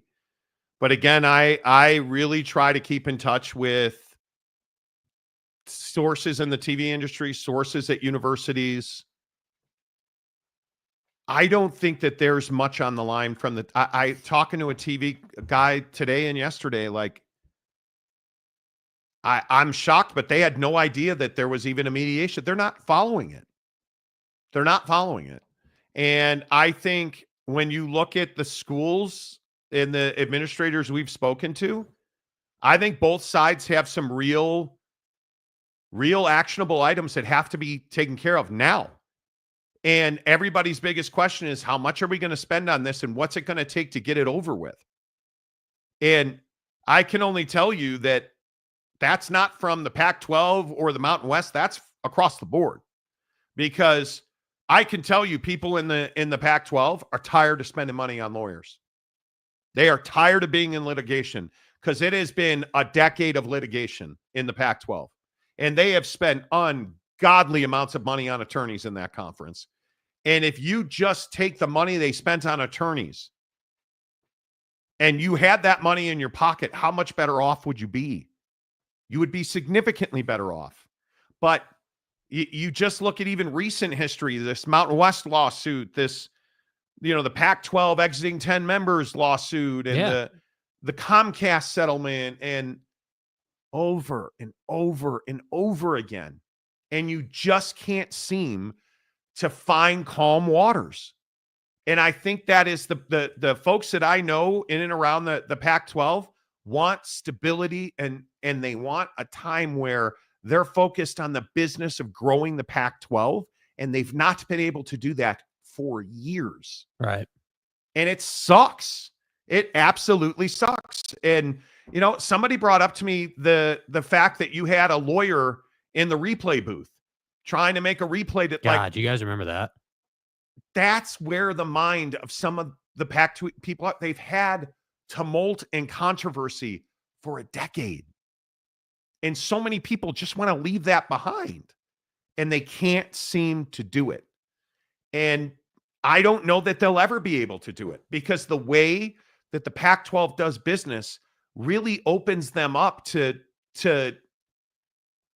tough outcomes on their own actions. And whether that is never going to Google or YouTube. I mean, when we sat in front of Larry Scott all those years ago, what was that, 2018 at Pac-12 Media Day? And he said, oh, yeah, because we said, well, have you talked to Google and YouTube? And, oh, yeah, like, what if he had actually done that? What if he had gotten a carriage deal with DirecTV or Google and YouTube? And just think about the trajectory change that would have been. I don't know. The Mountain West and the Pac-12 feel like they're in the same spot, but through different circumstances. And I think at this point, you've got to find a way to get together and be one. And I really hope that's the end outcome through mediation, because the fans in the Pac-12 deserve better than this. Doesn't make it feel good, though, that everyone's not trying to talk about who the mediator is, dude. No, it's an odd thing. And I think it would be a real shame if Gloria Nevarez did not wind up being the commissioner of that league, because she's really good at her job. And I understand that Pac-12 fans want to, say heinous things about her. And I don't care how you measure it. Gloria Nevarez has done just about everything she can do to put that league, the Mountain West, in a position to win. Yeah. Her immediate actions, I view it as like she had a pan that blew up on the stove and she was ready with the fire extinguisher. And Teresa Gould, I hate the way that she's gone about this. I hate the way that they've gone about expansion. I hate the way you feel like they signed a scheduling agreement with the Mountain West hoping to get into a lawsuit. That's what it feels like. And I don't know how you would feel any other way about it. Yeah. And that's just business as usual. It's back of the envelope calculations, right? Like it's trying to tear people down to help yourself. That never works well in business. It never works well in business. You know, and whether it is JD Wicker constantly putting his foot in his mouth, dude. Right? Like, I mean, that's the guy who for years now, when he speaks, people laugh because of, you know, his president and the pro rata they deserve. We're joining the Pac-12 until we're not. And whose fault is it that these exit fees and this exit process are the way they are? JD Wicker and San Diego State. And again, if you're a Pac-12 person who believes that this is, you know, a breach of antitrust laws, and why are these exit fees and processes in place? Do you guys know the answer to that? They were amended after the San Diego State catastrophe several years ago, when the pro rata they deserve and we're leaving and we're sending a letter and we're withdrawing. No, we didn't send a letter and withdraw. Well, Chris Hansen just walked in the door and said, what did you mean when you said we're leaving the conference? Well, yeah, what did you mean when you sent that letter to Gloria and all the members of the Mountain West, San Diego State? Right? So they let San Diego State come back in and made it so that you had to write a letter to the commissioner and all of your constituents and send a $5,000 check in to get get the process started because it's a non-refundable deposit. Yeah. That's why you're having lawsuits over exit fees, and you just continue to surround yourself in the Pac-12 with people who do far too much talking and not enough operating. Yeah. And it's the only reason that Oregon and Washington and USC and UCLA are in the Big Ten, because you couldn't operate and things remain the same. It's why George Kliavkoff went on that show and said one of the stupidest things I've ever heard in back of the envelope calculations. It's why he tried to tear down UCLA to keep you roasted UCLA to try and keep them as a partner. You ripped them and tore them down and insulted them so you could stay in business with them. That's not how things work. Look at Brett Yormark with Texas and Oklahoma. You guys want to leave? Okay, let's talk about it. Let's find a way. Let's find a resolution. Pay us a little extra money, leave a little early. Okay, great. Everybody wins. Everybody wins. No drama. We're going to go Just get business. We're going to go get BYU in Houston and UCF in Cincinnati. Are you better without Texas and Oklahoma? Not by a stretch. Not close. You're not. But did it kill you? It didn't. And why didn't it kill you? Because USC and UCLA went behind the back of everybody else in the Pac-12, because that's how business is done in the Pac-12. 100%. Which is how you wound up having to pay poaching fees to the Mountain West. And why you're in mediation and why you're paying more lawyers, because you essentially, you know. Because what did Gloria say about that? Come on. They extended the olive branch, but only to protect themselves, because they knew what was coming. Yeah. They knew you were going to try and get after their schools. It just sucks. The whole thing sucks. I'll continue to say, as somebody that was a passionate believer in Pac-12 football. Pac-12 After Dark was a great thing. But again, I continue to tell you, Oregon and Washington, Oregon State was a power program. That school was walking down the aisle, and they had their gown and cap on, man. They were about to get their master's degree in power football programs. Not so fast. Yeah. And then the whole thing fell apart. Yep. Oregon, and I don't even mind saying Oregon State is one of the biggest victims in all of sport. It's ridiculous how screwed Oregon State got. And it didn't ever have to happen. So, all right, let's get your comments in here on the Monty Show. As always, the comment section is presented by our friends at PrizePicks. PrizePicks, the official daily fantasy partner of the Monty Show. Yo, you think Dallas' Power 4 gonna drop 30 tomorrow? Why you tripping? Did you see his mom made a post about going to the game? What? Hold up. His mama gonna be there? He's been averaging like 34 points a game when she's there. At least 40 when she be on that Jumbotron. He don't like to let his mama down.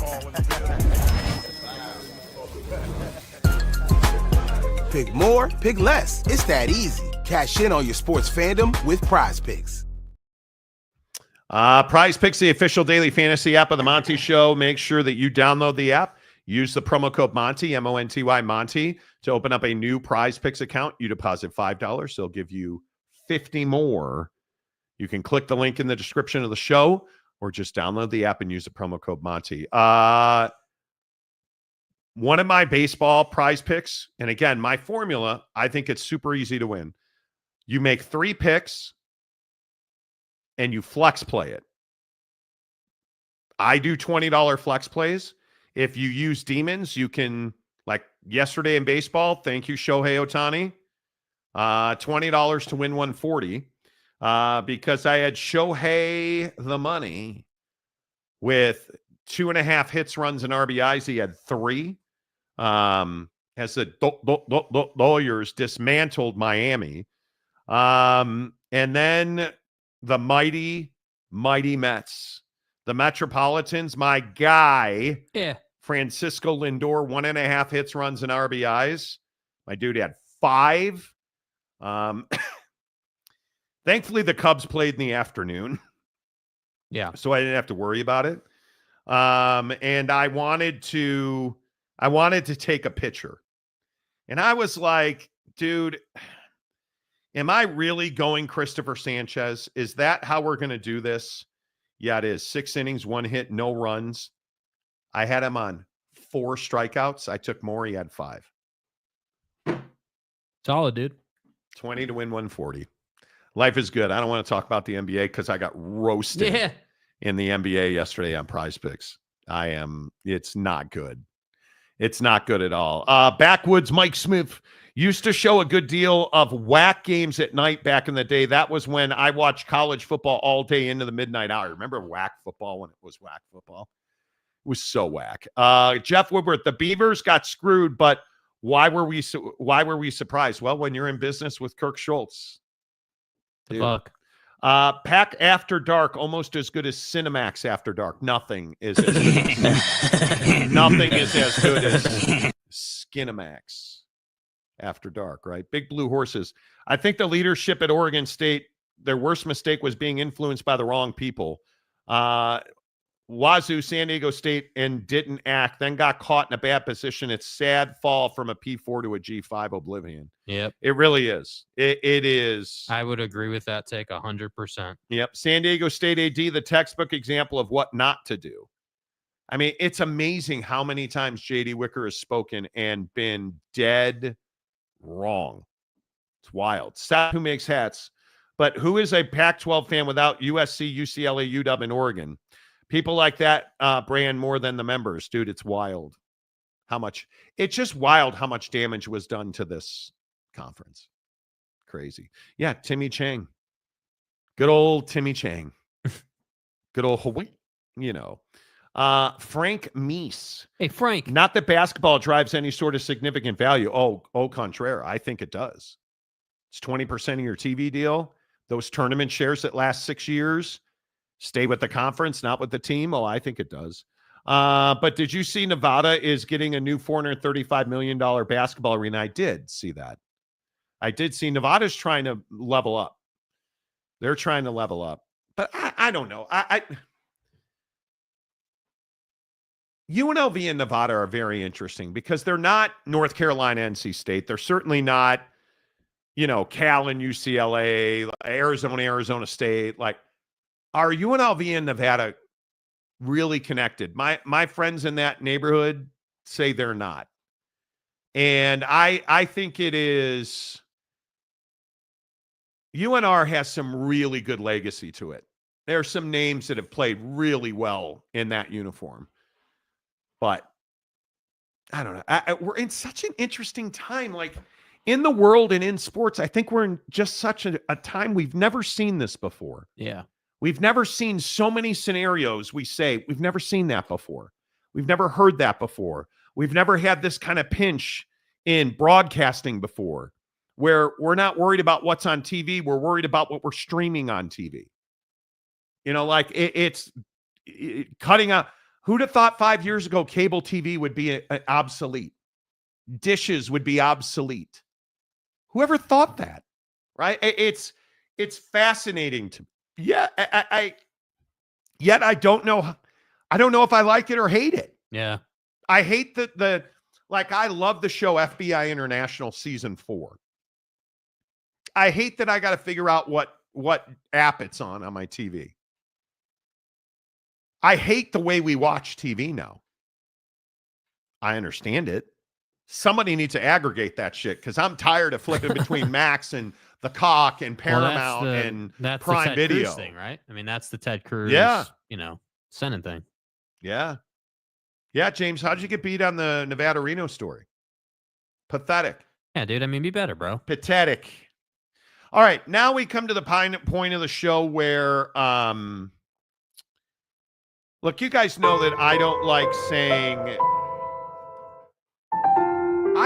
telling you how awesome I am. You would never. I mean, that's not. Here on I Told You So Thursday, I don't like telling you because it's got to be tough when your wife walks in the room and you immediately see that she's hot for me. I listen, man, I totally get it. That's got to be tough for you. And then when certain people, and I'm not trying to point anybody out or humiliate anybody, I'm not trying to direct you in one direction or another. Facial recognition. What kind of dummy would say that the Celtics were going to beat the Knicks? I'm not going to point fingers at people like that. After I said, old Swami Monty said, hey, the Knicks are going to beat the Celtics. Oh my God. I'm not going to tell you who did that. I think I've hit it every time. But Jake, before the show, I mean, I'm almost like Notre Dame. To his credit, said, hey, fat ass, I'm going to need 5 minutes at 4:46 to do a mea culpa and apologize to you. So, Jake, what are your thoughts on the Celtics and Knicks? Yeah, I mean, I'm, it's incredible how lucky you get with your Celtics takes. I Lucky. mean, it's for the Celtics to, how? That's my only question. How, dude? How do you, as the Celtics, this team that has been in the postseason multiple times, championships and done things, and you're that organization, this great coach, this wizard of a coach in Joe Mazzulla. How do you blow a 20-point lead 2 nights in a row at your place? How does that happen? How do you make the Knicks the first team to come back twice from a 20-point lead in a postseason series? How? How is it that you make absolutely no adjustments from game 1 to game 2? Not that anybody saw. I'm sure they can come up with an excuse of an adjustment. But I didn't really see any adjustments. And the worst part about it is, guys, I have to question now more than ever, who the hell is the leader on this Boston Celtics team? Because it's not Joe Mazzulla. It's not Jason Tatum. It's not Jaylen Brown. It's nobody, which is why it's absolutely, positively embarrassing. It is the worst of the worst, what they have done here. I'm still waiting for the mea culpa. What's the mea culpa? Yeah. How great I am. How awesome I am. I was wrong. I am better looking than you. I texted you last night. That I'm a better golfer than you. I'm watching that I have a nicer car than you. I'm watching this game, and I'm sitting here, and I'm saying, are you kidding me? Again, you're up by 20. What do you decide to do? We're just going to throw up brick after brick. We're just going to take a bunch of threes. We're just not going to get fouled. We're just going to take our foot off the gas pedal. And, here we are. New York's finest closer ever. Mariano Rivera be damned. Jalen Brunson comes back into the game, and what do we have? Listen, come on, dude. I sit here before you very humbly. It's embarrassing, bro. When I say that I told you so. It is absolutely embarrassing. And when you're as hot as I am, and you can see it before it happens, I mean, it's something that's very special. You know, as the new pope, I had a premonition. Macaque. That's true too. You know, I'm giving you a fucking answer. I'm the pontiff now, and as the new pontiff, and they blew the white smoke up the chimney at the Madison Square Garden, I had a premonition about my awesomeness. I don't really get it. I think it's remarkable. Jason Tatum is. I don't get it. Where did you go? I don't get it. Where did you go? Like, who are you in this series, dude? Multiple pressure situations. He has completely collapsed. Mikal Bridges now needs to be recognized as one of the best two-way players in the NBA. I agree with that. I do. I don't know how anybody makes an argument to that. Like 51 minutes, I believe it was in game one, comes out in game two. Like he didn't play 51 minutes in game one, and right back to his old ways, knocking down the three, being a problem on defense, gets the stop on the last possession of the game. Not to foul Tatum on that last possession. Like, I cannot tell you the skill that it is to play defense in the NBA without fouling. The best teams do it.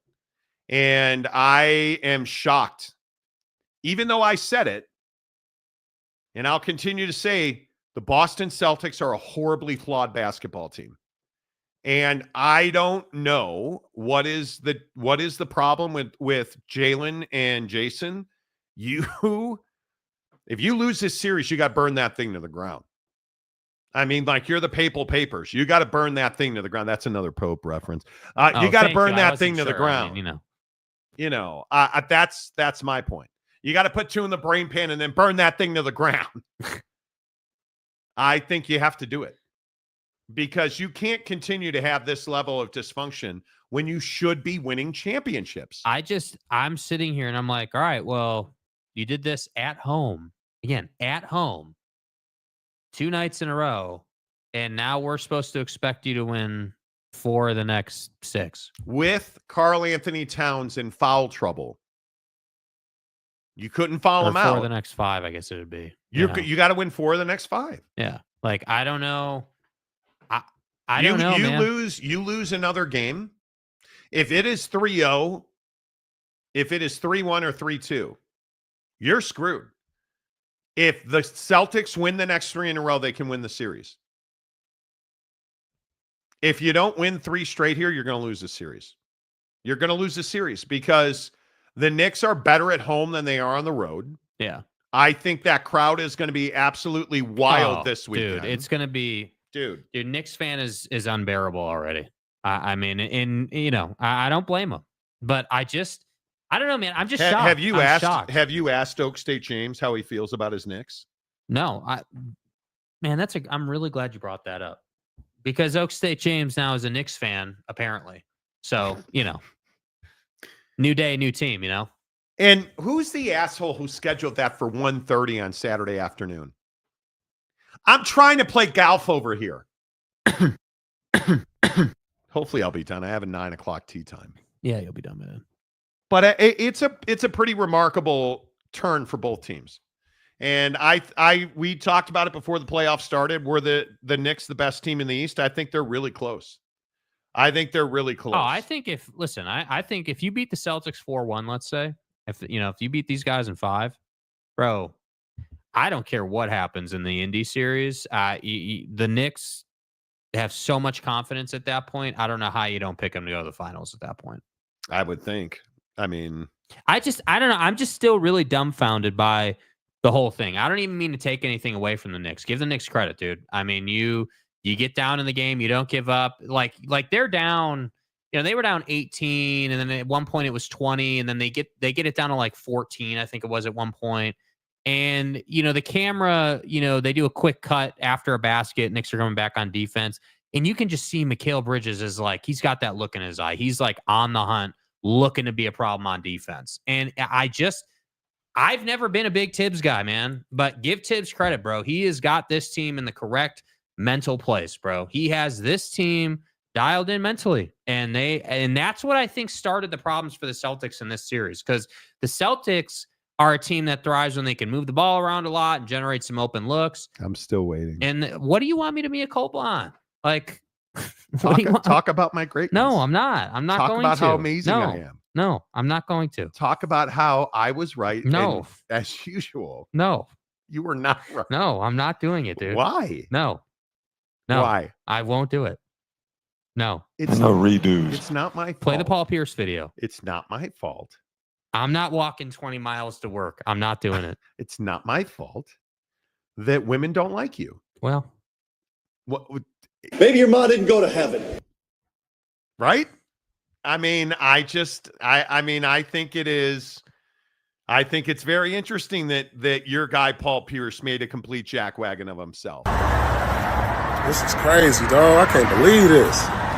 C's got me out here like this, dog. I'm sweating. So I'm about like 4 miles in right now. So I think I got like another 16 miles. I've been going for about an hour and a half right now. So, all right, I keep on updated. I'm a man of my word, though. All right, I'll holler at y'all. I'm a man of my word. Paul Pierce said if the Celtics lose another game in the series, that he would walk to work. Oh, dear. Oh, my. 20 miles. And he did. And Jake called me this morning. He was like, hey, man, do you mind if I miss the show today? My guy PP wants me to come and walk PP. That's what you guys call each other, right? Once you and Oak State James, once you and Oak State James broke up, you and PP got together. Once you were done knee pad and Oak State James, you and PP got together, you know? I mean, that's what I thought it was. Knee padding's funny. It is. His cock.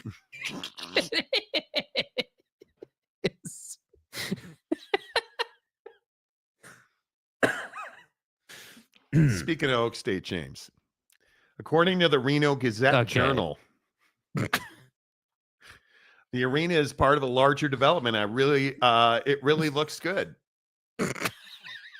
I'm so bricked up right now. You want Janet Reno to hit on you? I think that's what he said. Can you imagine Oak State James and Janet Reno together? I actually can. I can. And I think that's a very good couple. I mean, she's dead, which is, I don't think unrelated. You don't always have to be negative. You see Oak State James on your phone. That's a problem. That you're not having a good day. Let's put it that way. Right? I mean, she wasn't she the attorney general during the David Koresh thing? David Koresh. Can you imagine? What do Oak State James and Janet Reno talk about over Keontae? These assholes on YouTube. Jan, I got to tell you. Jan. Can you open an investigation into the Marty program? Because they keep saying mean things about Brandon Whedon, and I don't understand it. And it's wrong, and it should be a crime. Janet, what the fuck are you, Ranger Rick? Do something, Jan. You know people up on the Hill. I guarantee you that's what would happen. But it's fine. It's fine. The Celtics lost because Tatum is the corniest player in professional sports. Okay, Big Daddy Magic. I'm not sure what corniest means, Buffalo Hunter. When he keeps waking up at the same time and visits the priest. Okay. Dude. MSG is going to be 2 Red Bulls and a case of beer hostile to Boston. Dude, I'm telling you. You ain't even kidding. Danny Kiger. The fat Catholic guy on the right is totally ham because he's on a roll. Ham. I'd like to point out I am a recovering Catholic. I'm not. 3/4 of this is inaccurate. It's fine. Paulie Walnuts. He was legit mob. He wasn't acting. Whoa. Oh, God. Okay. We're a little locked up here. Too many comments. Let's see. Jeff. Come on. There we go. Danny, he's in the world's only Catholic Mormon. That's right, because I'm a fat dying Mormon, don't forget. So what You are fake. What you couldn't get now, you can put me in the Presbyterian church? Come on, man. Scientologists didn't have any room for me. Are you kidding me? I mean, Call Tom Cruise. You know. Backwoods Sexy Mike Smith. Also, there was a story that said he would only do the show if they would not kill him off. Well, what am I missing? Who are we talking about? Who are we talking about? Because I do love Sopranos. I think it is the best TV show in the history of television. It is that good. Monty Show internet was coughing. Oh, no, was it? Oh, come on. Seriously, Lopes dude? Van Gabe, first the Gulf, now the Vatican. Be right back. Changing the name of Earth to America. Exactly. Exactly right. I don't know. I am a believer that you can't. We're really going to call it the Gulf of America. Do you believe? Like, how stupid are we? Stupid. Why? Like, what is the? Because everything's got to be America related. Everything. Yeah. Apparently. I guess. All right. Paulie Walnuts is who we're talking about. Do you guys remember when Ralph Cifaretto prank called Paulie's mom at the nursing home? Talked about how. Okay, James, bro. What is James doing now? Stop tweeting at us during the show. Bro, please just do comment. I really just have comment, to, bro? It's okay. Do I really have to go and read his tweet? What is he saying? He's talking about the Pac-12. James, stop, bro. Like, just comment. Sometimes James feels very self-important. What are you doing? Fight on Natties. Okay. Shout out Conundrum, apparently. Lopes Van Gabe, deep dish communion this Sunday. That's what I'm saying. Sausage and onion. Let's do this. My wife doesn't even want to go out to dinner for Mother's Day. What are we doing? Remember when they were boycotting France and tried to get people to call French fries freedom fries? Like, what are we doing? Yeah, what are we doing? What are we doing? What are we doing? Idiots. Fight on Natties. How's it going? What's going on? Fight on Natties. What's up, buddy? Notre Dame's a better school. And God's a Notre Dame fan now because the Pope is from Chicago.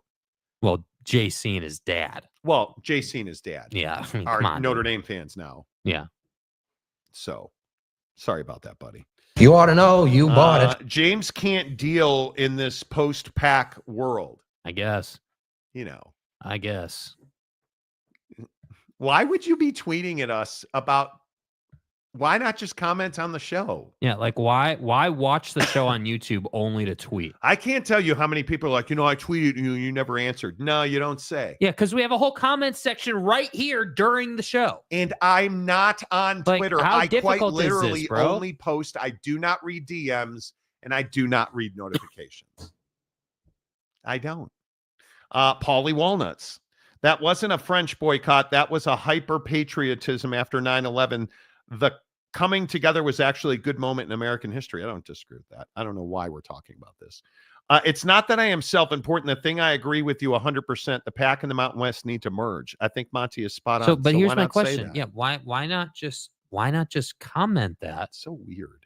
Instead of tweeting it. I'm just asking, dude. Like Jeff Woodworth, the Holy Spirit is still a Michigan fan. No. Jesus and his dad, two pretty influential guys. And his dad. Jesus and his dad. They are, in my opinion, Notre Dame fans. I mean, hell, we have a picture of JC on the wall at Notre Dame, like 100 different places. Notre Dame, our mother. We tithe every day at Notre Dame. Yeah, come on. Somebody does. I mean, it's boxed wine, but who are we kidding? Who are we kidding? Changing the little and big dome eat and calling it the medium. Okay. I'm lost. Jeff Woodworth. Nope, Mike. We are calling them West and East Virginia. Okay. Jake wants James to PM him on Grindr. Jake and I talked about a scheme to get James on Grindr. You got to get stroked. Big Blue Horses. Smoked brisket, homemade sourdough, bacon, green beans, garden. Happy Mother's Day, dude. From scratch peach cobbler. Damn. Bro. I'm so jelly. I wanted to take my wife to Ruth's this weekend. She's like, nah. What does she want to do? Nothing, apparently. She's going on a bike ride Saturday. I'm playing golf. Okay. Then Saturday, I assume we'll do our normal Costco grocery shopping run. And then I don't know. Sunday, we're playing golf up in Heber, which is going to be awesome. A little date day for Mrs. Monty and me. It's going to be awesome. Jake's going to, actually. But other than that, I don't know what we're doing. Nothing, I guess. I don't know. Next, Jake will be sending you pictures of James in priest uniforms and his holy package. James is, I think James is actually a pastor who's getting a master's degree in investigating pedo priests at TCU. Just so we're on the same page. I thought it was Texas State. Well, he's a Texas State fan, right? You know. Ono is a Gator now. Okay. My daughter has her 11th birthday on Mother's Day, so I have to go all out. Jeez. Good luck with that, kid. That's a tough one. I'm really curious where you guys come down on. Is the NBA horribly flawed? One other NBA thing I want to get to real quick. Is the NBA horribly flawed? Because I think it's an interesting conversation. When you say horribly flawed, how do you mean? The NHL playoffs, which we have on in the background, the NHL playoffs have been far better than the NBA playoffs. The Knicks-Celtics series, why is the Knicks-Celtics series, why is it really compelling? One, it's two major markets. Two, it's an underdog versus the, Goliath of the East. Because it's New York and Boston. Boston has collapsed 2 straight games at home, blowing double-digit leads. Yeah. It's compelling because it's really shitty basketball. And I watched every bounce of that game last night. It's really bad basketball. Shockingly bad. Like bad basketball. I think the NBA is in real trouble. And I never thought I would say that. And I never... Well, think about who's not in the playoffs. I mean... Your biggest stars really are not in the playoffs. Steph's hurt now, which I think is a huge blow. Yeah. Right? Yep. But Bron's not in it. KD, you think about the guys not in the playoffs. Obviously, Luka's not in it. Like, who's the best player in the NBA playoffs? Probably Steph, but he's not playing now. So probably Steph, Brunson, or look at what SGA did. Yeah. SGA deserves a lot of credit, dude. That was a bounce back game, dominant win. And I think this right here, I think OKC could be the best team left in the NBA playoffs. Because they were left for dead, like on the side of the railroad tracks after game 1, right? But OKC now looks like what we thought they would be. They look like a team that had a bad game 1 and came back and beat your ass in game 2. Which is what we thought the Celtics would do. Yeah. OKC's better than the Knicks. OKC's definitely better than the Knicks. I think OKC's better than the Celtics, for sure. Are you hard-pressed to pull the other series in the Eastern Conference? Not really. I mean, I sit here and I say, dude, Cavs Pacers. Is it really a series at this point? It's not. Like, it's not. The Cavs somehow lost game 2. That series is over. If you go back to New York and Indiana and the home team wins game 3, you're screwed. You're in real trouble, man. And what was the stat the other day I was telling you about? 1 in 7 home teams were in the playoffs. I thought it was worse than that. I thought it was like 1 in... No, it's like 1 in 7. And the only home team that had won a playoff game at that point was the Toronto Maple Leafs. Yeah. It's bizarre. So if Indiana or New York wins game 3, that series is over. Because you're not beating the Knicks and you're not beating the Pacers 4 straight. No. You're not the Red Sox. No. That's not happening. But I think it's incredibly interesting that here we sit, and I do think the NBA is in real trouble. Yeah, well, I think the NBA really needs Steph and the Warriors to go to the finals. If I'm the NBA, that's what I'm looking at. I'm gonna ride the career arc of Steph Curry and say, hey, this was, because imagine how Steph would be remembered if he won this. Now he's got 5. I mean, they're a 10.5 point dog tonight. That might be true, but they're still up. Like, that might be true. But so with the Knicks were a 10.5 point dog or a 10 point dog. And what did we get there? Yeah. I mean, I just don't think that it's as like, would anyone be surprised if we came back and said, yep, Jimmy showed up against his old team in the old building. Draymond showed up. Buddy showed up. I'd be shocked if the Warriors win tonight. Well, shocked. But the game of the night for me, about NBA being in trouble, that's the kind of storyline that they need to work. The game of the night for me, Oilers and Golden Knights. Second NHL game. We're about to get the drop on Hurricanes and Caps. And I hope Ovechkin's career ends tonight. Hate that guy. But I'm like Oilers and Golden Knights. 6:30 Pacific, 9:30 Eastern. Stoked. Great Cannot game. wait. Love Connor McDavid. Dude, the Winnipeg win to end the last series, that was fire. That is why the NHL playoffs are doing so well. That's my point. The series have been really compelling, right? Toronto up 2-0. Can you imagine if the Toronto Maple Leafs win a Stanley Cup? They won't. But can you imagine if they win a Stanley Cup? God damn. And they are definitely exercising demons against the Panthers. Yeah, they're going to win that series now. Yeah, I think. But now I agree with you. I think the NBA is, the NBA needs storylines, and they frankly don't have a lot of them right now. And I keep going back. Who's the face of the NBA? Who's the Steph right now? And he's not playing. It has playing. to be Steph. And he's hurt and he's not playing. Yeah. They're in a bad way. You needed Braun and the Lakers to win that series. I shouldn't say nobody. Very few people are like, oh, dude, I got to watch Ant and Rudy Gobert. Nobody's saying they got to watch Rudy Gobert. Come on. Right? If we had the Lakers and the Golden State Warriors, like how much of a draw are the Cavs and Pacers? Not really. Now, Celtics and Knicks, everything you wanted until the Celtics collapsed. Oh, I still think though, dude, I still think it's everything you want because I think that series, dude, if they lose game 3, that series is a complete disaster for the NBA. But game 3 is going to be one of the most watched NBA games ever. I'm telling you right now. Scott Foster be damned. Yeah. What's Buddy's nickname? The Great Extender. How many calls is Boston getting in New York? I think Boston's going to get a hell of a lot of calls. Dude, the Great Extender is one of the greatest nicknames an official can have. That is what your mom called me. Yeah, the Great Extender. That's how you got here, Yeah. Ladder guy. I don't know. I think I just wanted to throw that out there because I think it's really compelling. That I think the NHL playoffs have been far better. Yeah. Far, far better. And I'm not even sure it's close. And of all the stories that we have in sports right now, I think the decline of the NBA is near. Adam Silver has to be replaced. You've got to get new minds in the NBA office because they got to get a more aggressive commissioner. It just is what it is.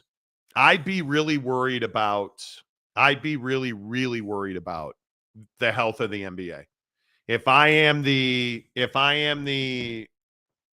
commissioner in the NBA, I'm really worried about it. Yeah. Like I am. Yeah.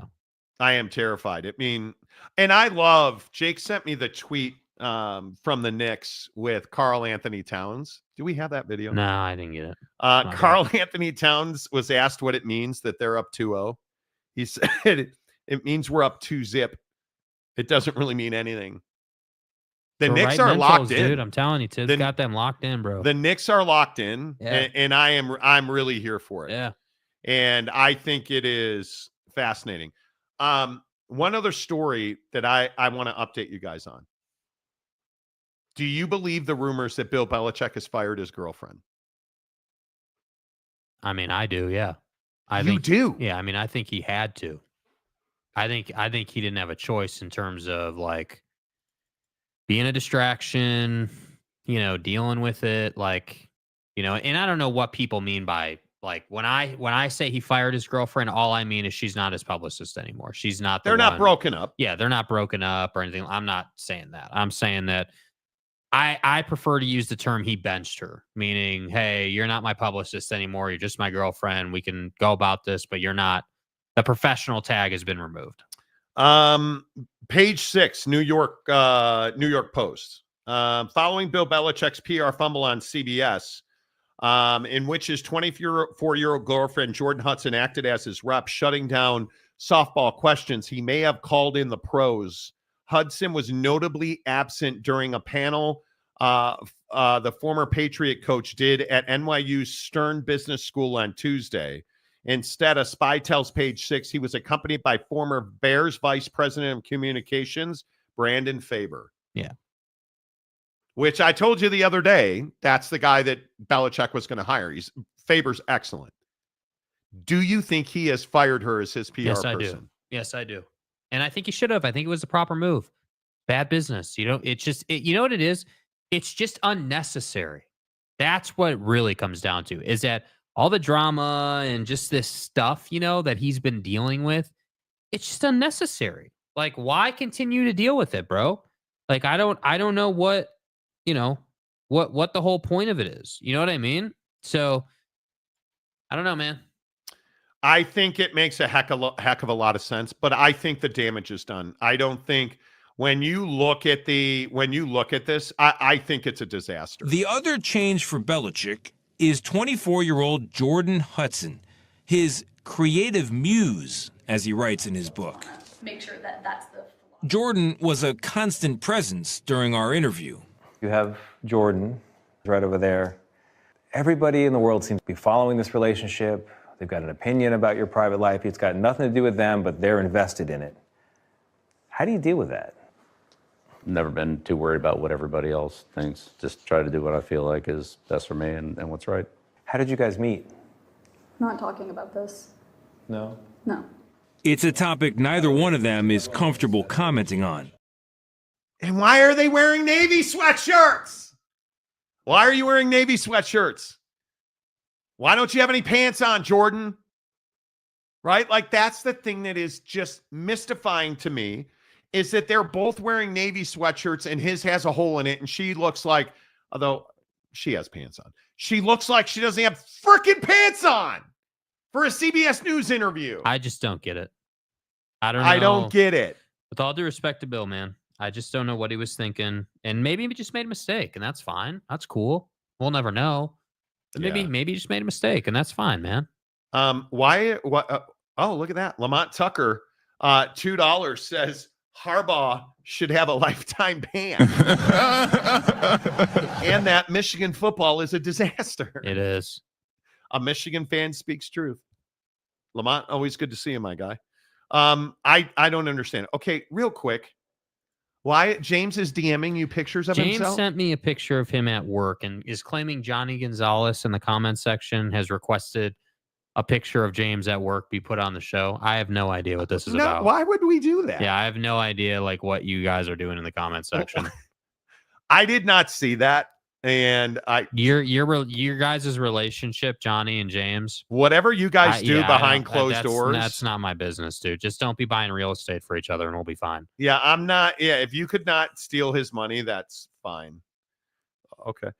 Big Daddy Magic. But so Big Daddy Magic, as I have told you, sends me like 1,000 videos an hour. Macaque. I thumbs one down. Whoa. I put a thumb down on it.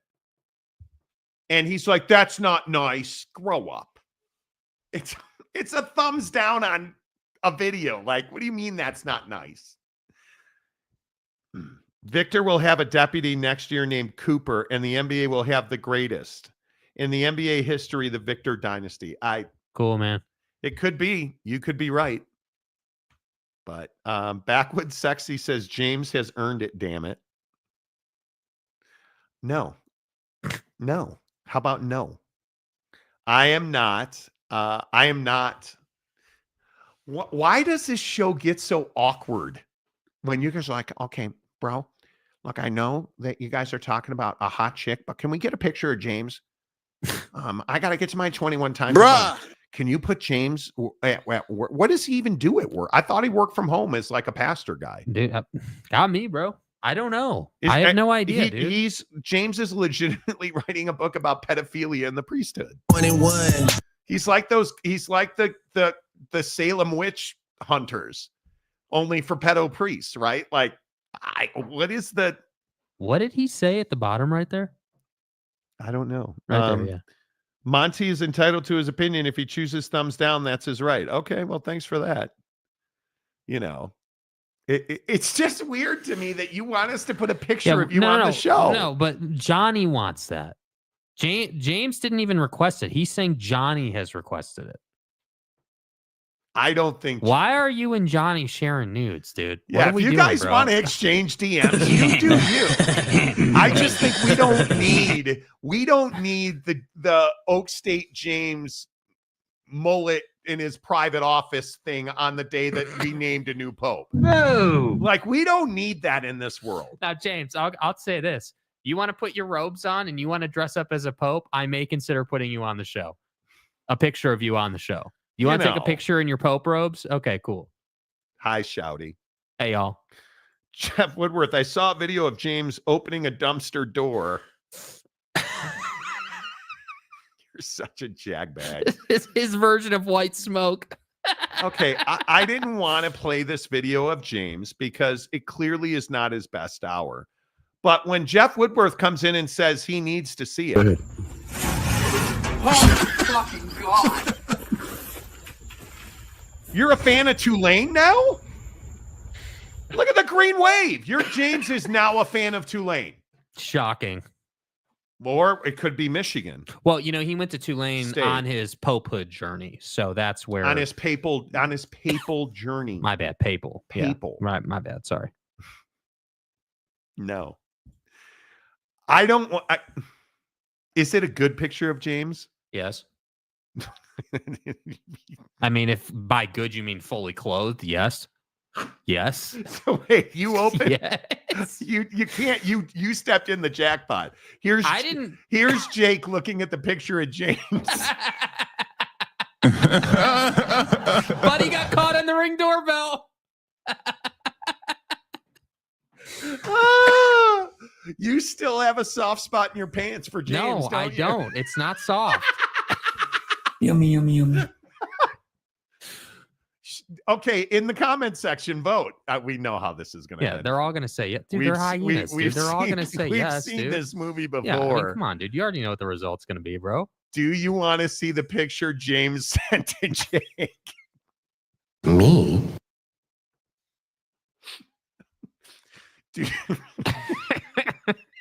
I'd love it to be wider.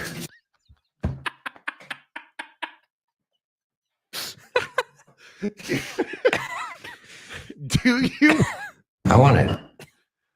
Do you want to see the? I want it. Do you want to see James as a thirst trap? Is that what you?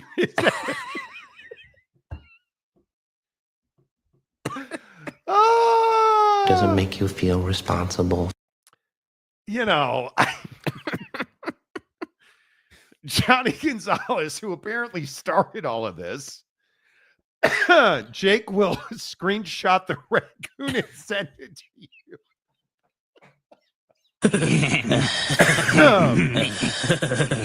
I don't know. You guys don't seem to want it, so let's just move past it. All right. You know. No, see? Okay, there you go. No, something should not be seen because it can't be on. I mean, it's true, bro. It's true. I don't know what Johnny and James are doing behind the scenes, dude. I don't know what the two J's are doing, but Mountain Mama says yes to the James pick. Johnny Gonzalez, Mike wants the James pick. Yeah, but you want the James pick. You need a Don't thirst trap. deflect, dude. Monty, it's fine. I need to get to 21 days. Post the fucking picture. Now. Do something for me. Now. Do it now. It's my picture and I want it now. Now. Right now. Is from Babazon. My okay. Johnny, that's really funny. If it's autographed, it costs $20. All the pervs want the James pick. Wow. I didn't ask for this to happen, by the way. Yeah, you did. No, I didn't. Yeah, you did. No. Well, when you said I love you, James, live on the show. Yeah, like 2 years ago now. Well, but you can't unring that bell. Well. Did you send me the pic? No, you didn't ask me to. The people want it. All right, fine. You know, I can't crop it till I see it. You know, Okay. And I agree. All the pervs want the pick. Jeff Whitworth, Urban Meyer needs that pick. Damn It is very Urban Meyer reminiscent. But That's fucking interesting, man. I like James, but he's not the guy you want hanging around your kid's playground, right? Like, I mean, and I was saying that, and I'm not saying that this is going to end. All right. Again, I didn't ask for this. Let me take the comment off the screen so you all can screenshot James. Let me get the banner down so y'all can screenshot James. God damn. What? Yeah.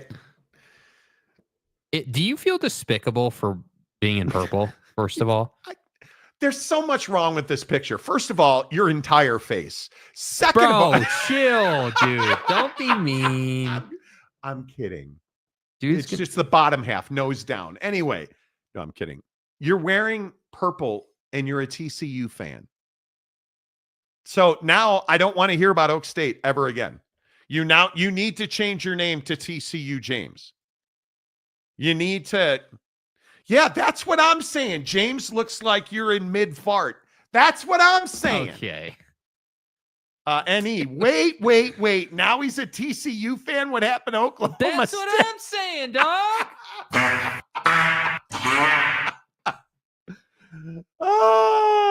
It's too easy, in my opinion. It is way too easy, man, it is way too easy. When you post a picture like this, coordinated the shirt. That's the thing. You know, like notice the shirt is purple. Johnny Gonzalez, the purple flag and shirt, color coordination. That's what I'm saying. Like this guy is fully committed to being a TCU fan now. Conundrum, priest wannabe. No, it's like a Fed wannabe.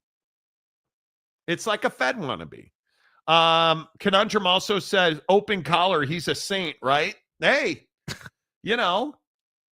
Giggity, if someone begs to get their mug on the show, they better have tough skin. I'm saying. Yeah, I mean, I'm saying. Again, Johnny wanted this. James made it happen.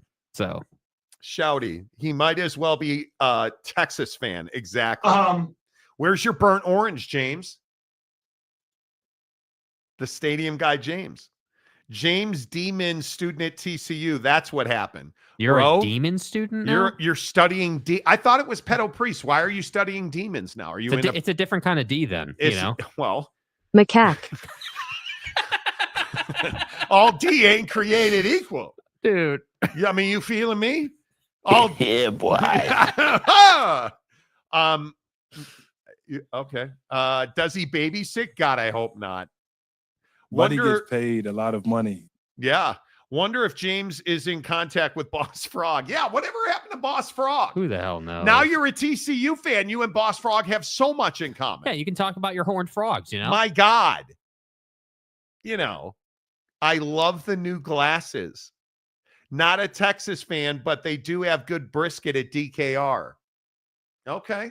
Oh, so these are new glasses. I swear to God and JC, if you ever come in here and are like, I'm a Texas fan now. Oh my dude, God. Bro. Well, you're forever a TCU fan. You're not aggressive. I will never take you seriously as an Oklahoma State fan because you're not. Yeah. I mean, you're not. How can you be? I don't know. How can you be? But, bro, what happened to you had the little mustache thing working that Jake used to like. It tickled him a little bit. Okay. Stop. What? Stop. What? Dude. I know you want to know. And glory hope. I know you want to know. I don't. Jake talks about how you had the brisket sauce on there. I'm just asking for Jake. Right? No? Okay, fuck you. Well, look at his avatar. He's got the little stash thing happening there. It's fine. Jeff Woodworth. Ollie Gordon just got another year of eligibility and is transferred to TCU. Exactly right. Final comment on this before we get to free fast food. TCU and in the ministry just fits. He had to get away from Gundy's drinking and driving stance. Yeah, it's not quite. It doesn't live up to it, I guess. Big Papa War Machine. James is the only TCU fan I don't hate. There you go. Oh, the wife insisted I get rid of the goatee. Okay. All right. I mean, that's a perfectly good reason, dude. That's out of the window. But yet she won't make you eat better to get rid of the butt vomit. Right? James was crabby last week when he lit us up on Twitter. Bro. Because his butt was vomiting. Midweek Coug, if you're going to pick another team, at least pick a team out of conference, right? Not down the street. Yeah, can we migrate to the SEC or like the ACC or something? Like, don't pick a team down the street. Conundrum, I thought James didn't like his wife's look. What I just said. Much like being a scumbag Kansas City Chiefs fan, he now says he never said that. He said what he allegedly said, which was one of the best drops ever on the show. People are misinterpreting what I'm saying. Which is fine. Yeah. I mean, it is what it is. All right. Let's get to free fast food, you guys. Yeah. Shake Shack is giving away free burgers all month long when you spend $10. Yeah, so it's National Burger Month. Shake Shack giving away free burgers when you spend $10. I was disappointed you didn't ask to have Five Guys today. Why? You're doing this whole health thing. I didn't think you'd want it. Dude, okay. Didn't want or wouldn't eat? I mean, same thing, I guess. Yeah, I had chicken breast and roasted potatoes today, which were taters. Taters. Do you like Shake Shack? I do. I think it's a good value play. It's not super expensive. Like, yes, it's more expensive than traditional fast food. A little bit nicer, a little bit more quality. But yeah, I mean, the problem is that, $10 at Shake Shack could be a variety of things. I mean, they do chicken. They're a burger joint. So the question really is, what do you want to spend your $10 on to get your free burger? Boy. And the real issue with this is it's only a single. And my stance with Shake Shack is you have to get a double for it to fill you up. Like a single at Shake Shack's not getting it done. Okay. I mean, I don't disagree with that. I think more than anything, Shake Shack is just really average. I thought you liked Shake Shack. I like the chicken sandwich. Their burgers are flipping mid. Their burgers are mid. You can get good crinkle cuts there. I mean, I would agree their burgers are nowhere near the top of the stack of like best No, burgers. I would rather have Five Guys than Shake Shack. When we talk burgers, do we need to start do we need to stop comparing everything to Five Guys? Because I feel like Five Guys is the best burger in the business. Yeah, but I also feel like it's the most expensive burger. So it has that like uniqueness to it where it's like it's the best and it's the most expensive. So it should just be on its own pedestal. So if we take Five Guys out of it and we just compare Shake Shack to, Whataburger or Culver's. Yeah, but you have I think you have an unrealistic remembrance. Maybe I do. Of Whataburger. Because Whataburger is really good. Jesus. I hate Ovechkin. I hope that wasn't this game. I hope he gets hit by a train. I know we've talked about this. It's okay to hate athletes in sports, not in life. Right. I'm sure Alex Ovechkin is a great communist. I mean, it's fine. I literally hate him. I hope as a hockey player, he runs his balls into the goalpost like 7 straight shifts. Like if you felt these balls, I can't stand him. I cannot stand him. Okay. So, okay. You just gave a gift to the Russians. You did. Five Guys is the best burger in the business, in my opinion. It is the gold standard of sort of, but not really fast food burgers. Mm-hmm. Yeah. If we're strictly, I can get it through the drive-through, Wendy's. Man, I think. Really? Yeah, I think. Damn. I think Wendy's, Shake Shack, Wendy's. What would I rather have? I don't know that I agree with that. I think that's pretty close, dude. Really, I do. When's the last time you had a Shake Shack burger? Probably a year ago. Yeah, I mean, I think it's been a long while. I don't eat a lot of burgers, though. Yeah, I know. It's just not generally on my. I don't know. You know what it is with Wendy's, dude? You remember the last couple of times that we've gone to Wendy's. It hasn't been a great experience. But the last time by our old house, or by our house by the crib, it was really good. It was. They have adults working there now. They actually speak English, and they're not assholes. Yeah, like I definitely have Wendy's way above Burger King, way above McDonald's, like way above, like a full burger. Because I'm again going to tell you, I think the triple cheeseburger at Burger King is the best small burger in the business. Where do you put where do you put Jack amongst all of this? The ultimate cheeseburger, because that's the one where I feel like, man, that's really good, but it also trends like quality wise. I feel like it trends much more towards McDonald's and Burger King. It trends much more to the degenerate making the burger, because the person making the burger at Jack these days is not great. Yeah. At least not in Salt Lake City. I think. Yeah. Shake Shack's fine. Yeah. I'm not going out of my way to go to Shake Shack for a burger. Right? It's fine. Super Chicks or Shake Shack? I'm probably going to Super Chicks. Super Chicks. Super Chicks. I'm going to Super Chicks. I just think Shake Shack's fine. It's not great. I'm not in love with it. I'm not. But again, what am I going to say about Super Chicks? It's expensive. It is expensive. It's expensive. I agree. You're $30 there without thinking about it. Jeff, I like Arby's Reuben. Oh, I haven't eaten it at Arby's in ages. Yeah. ACC Gumby. Saw, dude. Arby's has the meats and the curly fries, dude. Curly fries are tough to beat. Mike Smith, Mountain, Arby's. You're not the one. I like Arby's fries. I can't even remember. Yeah. Can't even remember. Wendy's, get the drop ready. Wendy's burger is pretty. Oh, God, I didn't know what drop. Sorry, dude. Juicy. Wendy's burger is pretty. Juicy. Same as a Whopper, which is pretty. Juicy. When you eat a burger and let the juicy fall down on your fries, that's a good burger. I think I think the Dave's Double at Wendy's. It's pretty good, dude. Really good. Yeah. And you definitely taste the freshness, no doubt. I like it a lot. Yeah. I do. Steak and Shake. But aren't they going out of business, Johnny?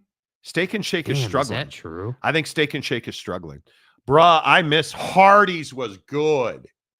You know what I think is a really vastly underrated fast food experience? Rallies. You guys remember Rallies? I don't even know if they're around anymore. Rallies was good. Sergeant Cream. Sir, yes, ma'am. Unpopular opinion, Burger King and Wendy's double cheeseburgers are good. Burger King's little cheeseburgers, dude, I'm telling you. Yeah. They're really good. Knock a couple of those down, no problem. Jeff, Traeger burgers are the best, dude. I'm telling you. Traeger, anything Traeger is amazing. Anything I love firing up the Traeger. Give me a steak, give me wings, give me ribs, give me a we made one of the best briskets ever on the Traeger. Corn on the cob. Corn on the cob. Oh man, I miss the guys at Barbecue Pit Stop. I love make it happen. Drive-through burger got to be Carl's Jr. if it's not on your face. Man, I'm not a huge Carl's guy, dude. I got to tell you. I haven't had Carl's in so long. I haven't had Carl's since we had it going down to St. George off the 15 there. Yes. I haven't had Carl's since then. Yeah. And that was a good burger. It was a good burger, but it's also because there's not a lot of Carl's around. No, they're pretty much out of business in Salt Lake City. Yeah. Unfortunately. Carl's is a ripoff. Used to be good, but got way too small too fast. I would agree. Smoked pineapple. Jesus. Why would you say that to me? Yeah. Oh, so good. Once you go Traeger, you'll never waver. No, you won't. 100%. Onion rings on a burger. Great idea. And good. And really good. Really, really good. I'm a huge fan. All right. Let's talk about the car thing. Yeah. Jake's going to get upset. Oak State James, if you could get on Jake, call Jake real quick because he's about to get upset. Why did you trade in your car? Why now? I traded my car in because I had 55,000 miles on it. It had about $10,000 in equity. And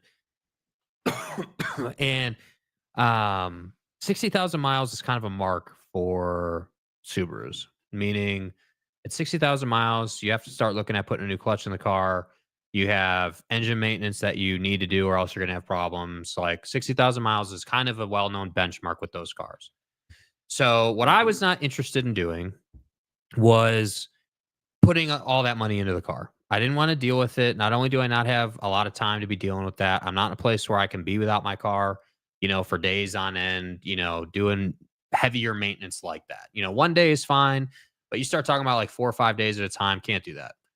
And the other thing was, I didn't love the fact that I always had to think about, all right, well, man, can't take a car on a road trip, can't, really not trying to drive my car much, like let's take yours, or you know what I mean? Like, yeah, but your significant other she has that Japanese box that you can drive into the ground. Mm-hmm. But her car is not around a ton, right? Like, because she's been in season, which means it either sits at the airport. Is her car more well kept these days? Yeah, it's not poorly kept. Okay. Yeah. You didn't want to invest any more money in the car because you probably got 20 G's in the car in upgrades. Yeah, somewhere maybe a little less than maybe that. A little less. It was somewhere, I would say, between like 10 and 20 wheels and all wheels, stuff, suspension. And I did tune. that. I did that over the course of Hoonigan, bro. I did that over the course of probably 4 years, right? Like I slowly and surely just kind of collected some nice new things. Exhaust, new lights, new wheels, new suspension. But like, yeah. Cop tune. Yeah, I had a decent amount of money in that car. Not enough to where it was like, hey, I got to take all these parts off and sell them, but enough to where, but that's a thing for in the Subaru community. Hey, you're going to mod your car. When you go to trade in, take all those parts off, sell them, return it back to stock, trade it in. I didn't want to do that either. I felt like, hey, I've got a car here that is a really nice trade-in. A dealer would want to have it. They would be able to move it. They would value it. It's got $10,000 in equity in it. And so the reason I did the deal now is because I had been looking at the market for about a month, and I was only going to do the deal if I could find a car in a situation that, got me into something that had less miles, obviously. Obviously, not a car that's going to, blow my payment up where I'm paying, way more than I am now. I was really committed to being under 600. My original payment on my Subaru loan was $640 a month. I had refinanced that down to $570 a month. So I just want to stay under $600 a month, lower the miles. I thought the refi was really smart. Yeah, the refi, I was able to refi 2 years ago. I got a really nice refi payment. Like I was in a good spot. So I was really committed because I've watched you do car loans for a number of years, right? I've been through the car, like the dealership experience, probably, I don't know, like maybe 6 to 10 times. I don't know the exact number, but enough times to know what I'm doing. And I was like, all right, well, here's my situation. I have this car. I feel like it's a good trade. There were a couple of things that I needed to fix on the car before I wanted to take it in. But it had $10,000 in equity, really solid. Can do a deal where, my payment's not going to go up crazy. I can afford it. It's cool. All right, great. So car comes along that I've been looking for, this Golf R.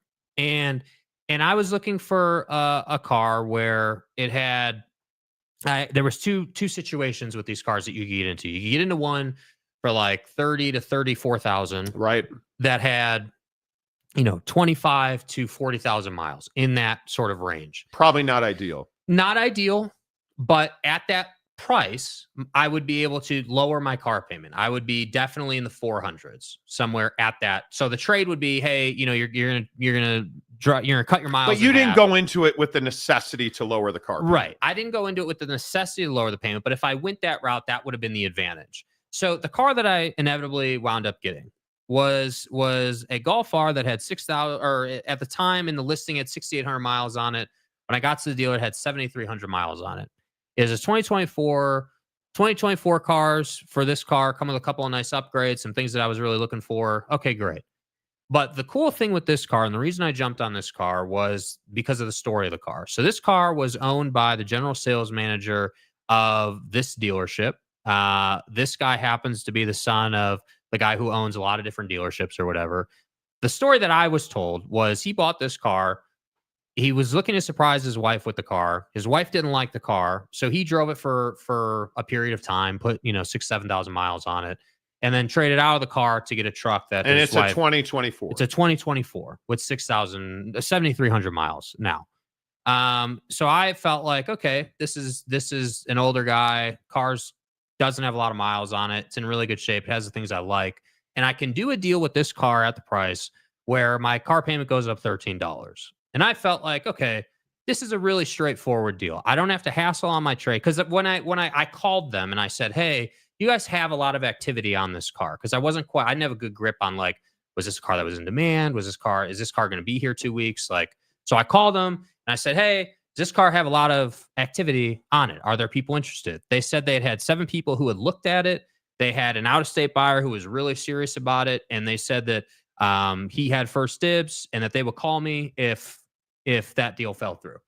That deal fell through. They called me and they said, hey, you're first in line like we told you. The deal fell through with the out-of-state guy. We would really like to sell this car locally. That's kind of our stance at the dealership. I said, okay, here's the deal though. I've got on my car right now, I've got a bit of a rust spot that I need to fix. I've got it quoted. That's gonna get done next week. Right. So the car is also dirty, hasn't been detailed yet. You know, I was also going to switch the wheels. So right. I sent them pictures. I said, hey, this is the condition of the car now. These are the things that I was going to fix. And I'm not doing this deal unless you give me $20K for the car. I'm not going to take a penny less than $20K because KBB says in its current condition with 1 key and the modifications, it's worth 19 to 21 on trade. So I said, I came right down in the middle. That was, in my mind, the value that the car should be worth. So I said, I'll send you pictures. If you're willing to give me 20 right now, if you're committing to 20 on the phone, then I'll come in. So I sent them pictures and they said, yeah, we'll give you 20. And I said, okay, cool. I'll come in. So I get to the dealership. Everything's cool. They're like, yep, we'll do 20. As long as you're willing to fix the rust spot, which I said I was already going to do that. I'm totally fine with that. Now, here's the thing that I'm really pleased with this deal. In my garage right now, because we've just come out of winter, I still have my really nice aftermarket NK wheels with Michelin tires on them that only have like 4,000 miles on them. So I'm going to sell those wheels. I'm going to sell them. Probably get. So you traded the stocks in? Yes, I did. I traded the stocks in. I have my NK wheels with the tires. Jake ran summers and winters at one point, and then ran all seasons. Mm-hmm. And so I traded the car in with the stock wheels. I never brought up because the pictures I sent them were of the car, because I said, hey, this is what the car looks like when it's detailed and everything's fixed and we're good to go. So at that point, it had the summer wheels on it because I was thinking to get maximum trade value, I'm going to put the nicer wheels on, right? And I'm going to get the car detailed and have it in good shape. So I go in there with the stock wheels. They didn't say anything about it. So in my mind, I'm thinking, okay, cool. I'm going to sell these wheels and tires for like $800 to $1,000. You know, you got $2,000 in wheels there, another $1,000 for tires. $800 to $1,000 is a fair deal. So the reason I did it now is because I like the car. I got my trade-in value, and I went to drive the car. I really liked the car and felt like it was a reasonable deal. So that's why I did it. What's wrong? My patience is being tested. What happened? First of all, I think it's a good deal. $13 is nothing. Yeah. We're sitting on the couch last night. Okay. And my Ring camera goes off on my front door. It's not the first time this has happened. There are 2 kids, 7 years old, sitting on my porch, destroying my flower pots, just picking the heads off of freshly planted flowers. My wife goes out there, and I think Lil P came out like they were like, I'm sorry. Ah! They quite literally are standing on my porch again, looking at the flower pot, not touching it, but looking at it. Looking at it. And there they go. Yeah, they were probably just looking to see. Crazy. That's incredible, dude. I'm also texting. This show is incredible. I've also been texting with several people on the Mountain West Pac-12 thing. Yeah. Because, of course, they don't work on my time. Of course not. Pac-10. A source at a university in the Pac-12 texting me saying, we want this to be over. We don't have the continuing resources to sit here and hand our money to lawyers when we have real business that has to be handled. My position is unchanged. I continue to believe we need to move on with our lives so we can all prosper. I'm hoping that's what happens on the 19th. I think that that's... What do we translate to mean we need to move on with our life? I think the Pac-12 is feeling a lot of pressure to get the new members in and get that deal done. I think that is absolutely the priority because they can't get a TV deal into the future until this mediation is settled. Because until they have their money or don't have their money, they can't move forward or make a plan. And this same source has told me multiple times this is never going to court. We know it, like the Pac-12, and say what you guys want. I think we've been pretty nails on this. The Pac-12 is acutely aware that they cannot go to court and win this case. Yeah. They know that. I've been told that multiple times. I think they want this to end and to move on because they've got to get into the business of making money, which they cannot do until their roster is solidified and they know what their TV deal is. You need schools and football programs and basketball programs, and you need to be able to take them, sell them to a TV partner or multiple TV partners, and then sell ads and sponsorship deals into those situations. Yeah. Simultaneous to that, a source close to the Mountain West said the conference is very confident in its legal strategy. Simply wants all parties to fulfill the commitments legally agreed upon. See, again, before you read the rest of it, again, this is my point. So right there, what have we just said? Hey, we're really confident in our position in this situation. And all we want is to do what we all agreed you were going to do when you signed the piece of paper. Stick to the terms of the contract. This is not that hard. My source also said, we hope all parties can come to a resolution through mediation so both leagues can move forward with planning the future. Yeah. So that to me very clearly is saying no merger is going to happen. And this is, I just think the Mountain West, I'll continue to say it. People on the Pac-12 side of the line continue to tell me there is frustration that they can't do business. People on the Mountain West side of the line continue to say, we believe in our position.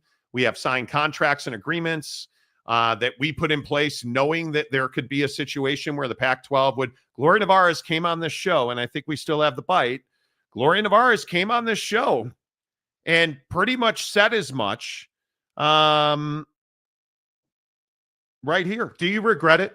Do you regret taking that step? Do you regret having those conversations with the Pac-12? Not at all, because without that scheduling agreement, we wouldn't have the protections that we had that helped keep the league together.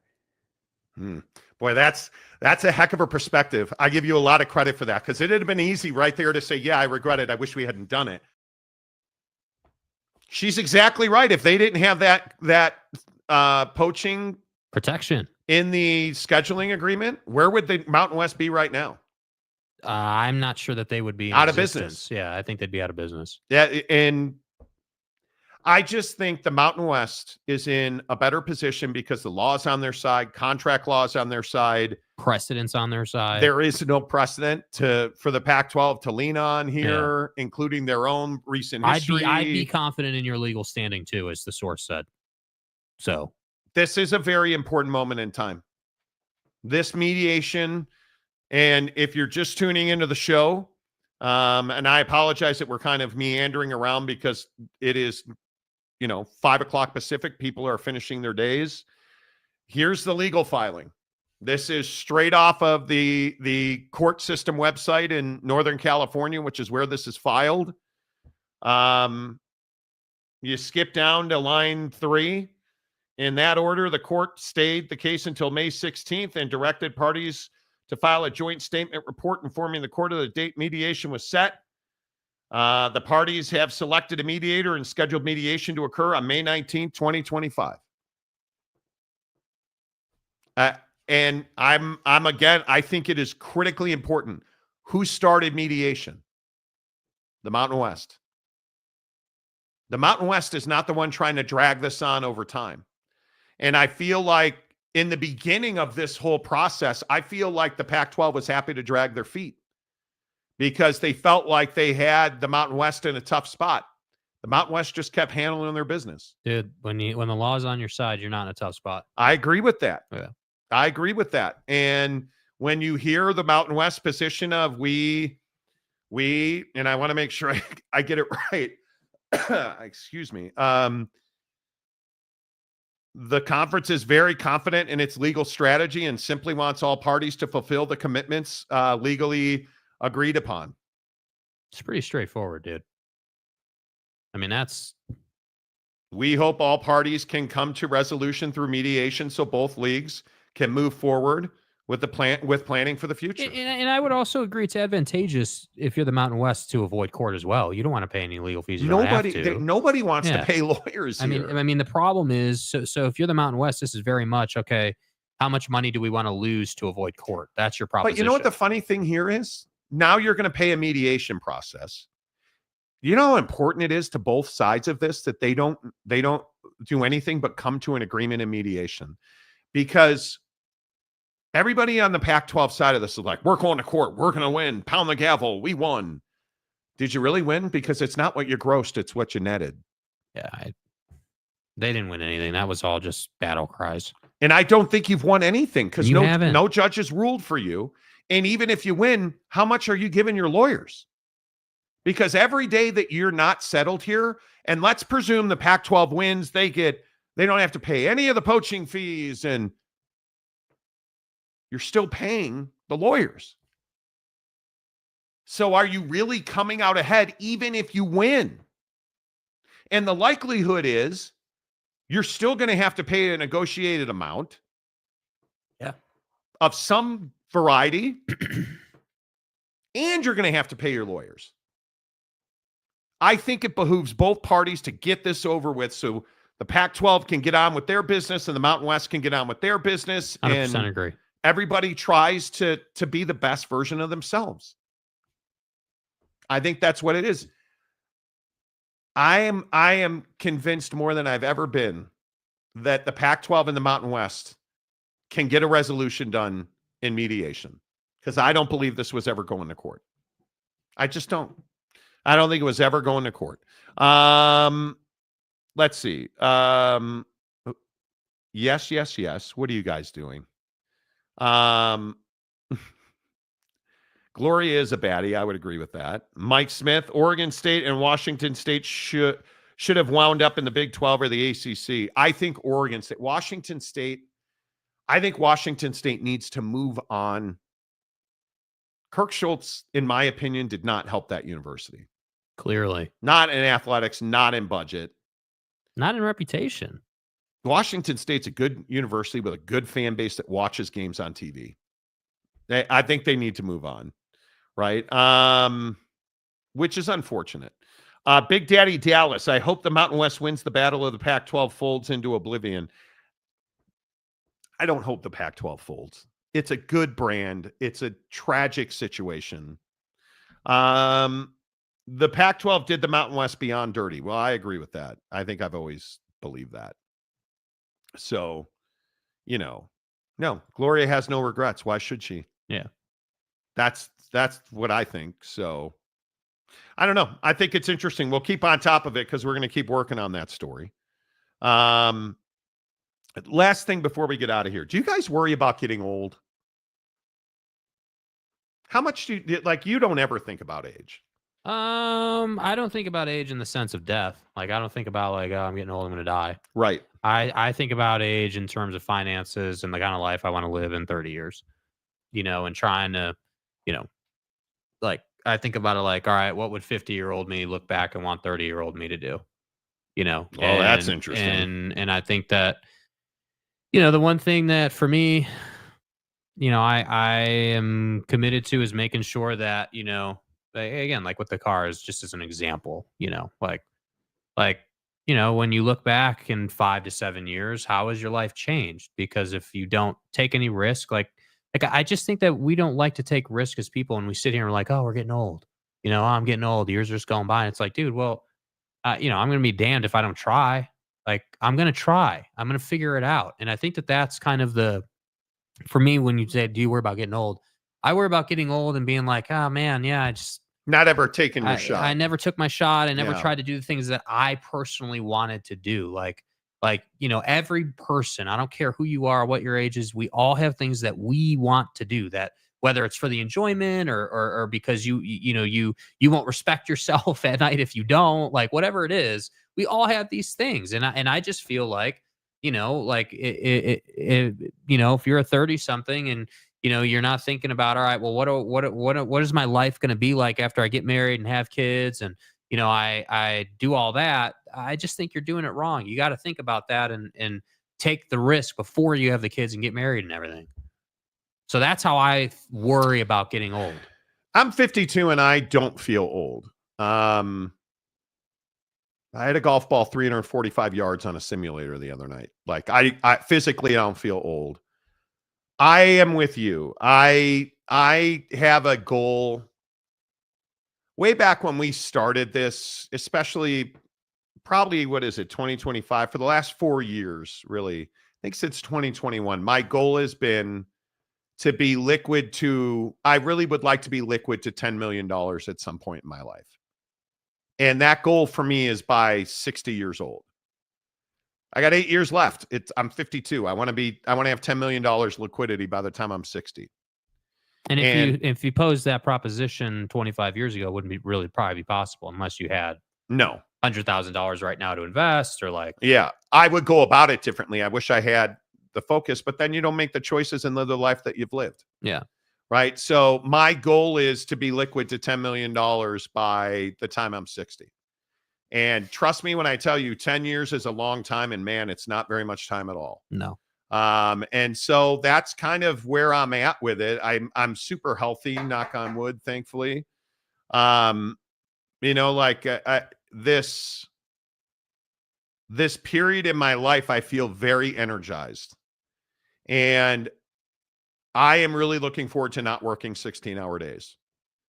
I was talking to a young person this morning. I was talking to somebody that's 24 years old. And this particular person has a 4-year-old son that he is now raising on his own because his girlfriend disappeared. Just left one day. And like, she's not missing. He knows where she is, which is like the other side of the country, and deleted all her social media, she ran. He's 24 years old. And he said to me this morning, I really need some advice because I've got $612, I think he said $612 in the bank, and my rent's due. And I either move into my parents' basement and he said feel small, or I pay my rent and bounce the check. And so I said, dude, move into your parents' basement. That doesn't make you small. Everybody needs help. But I tell that story because you're 24 and he feels like he said to me, my life has come to a complete stop.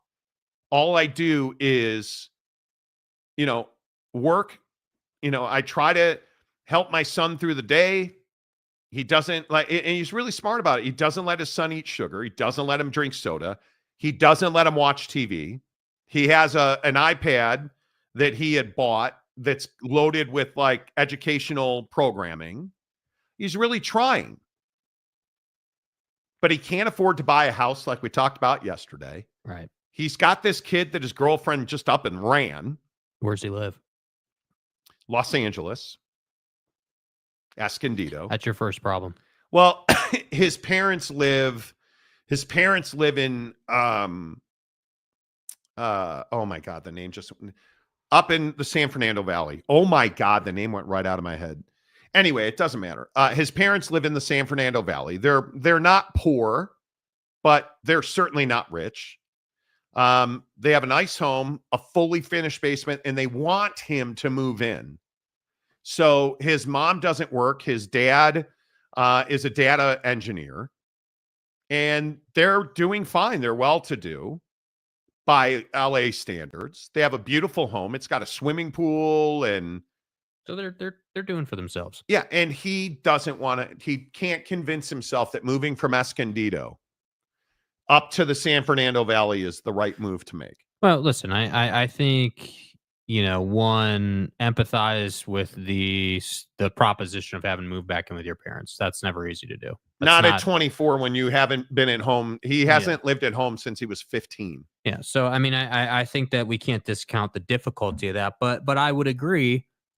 It's not really a choice, dude. You're Granada Hills. Granada Hills. Yeah. So sometimes, like, and this is where, again, I say, like, I'm not trying to sit on my high horse or anything here, but you have to, it's much like chess, right?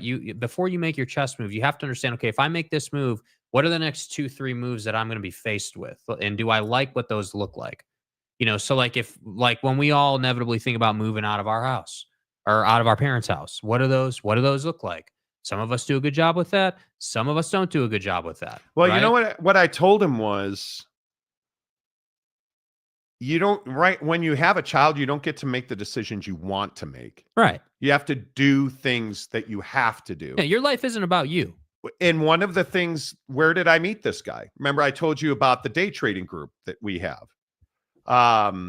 And he had to liquidate his stock account and his E-Trade account. He liquidated it. Yeah. And he was really pissed off about it. Like, he was really upset about it. And he was just kind of in a situation where he was frustrated. And he makes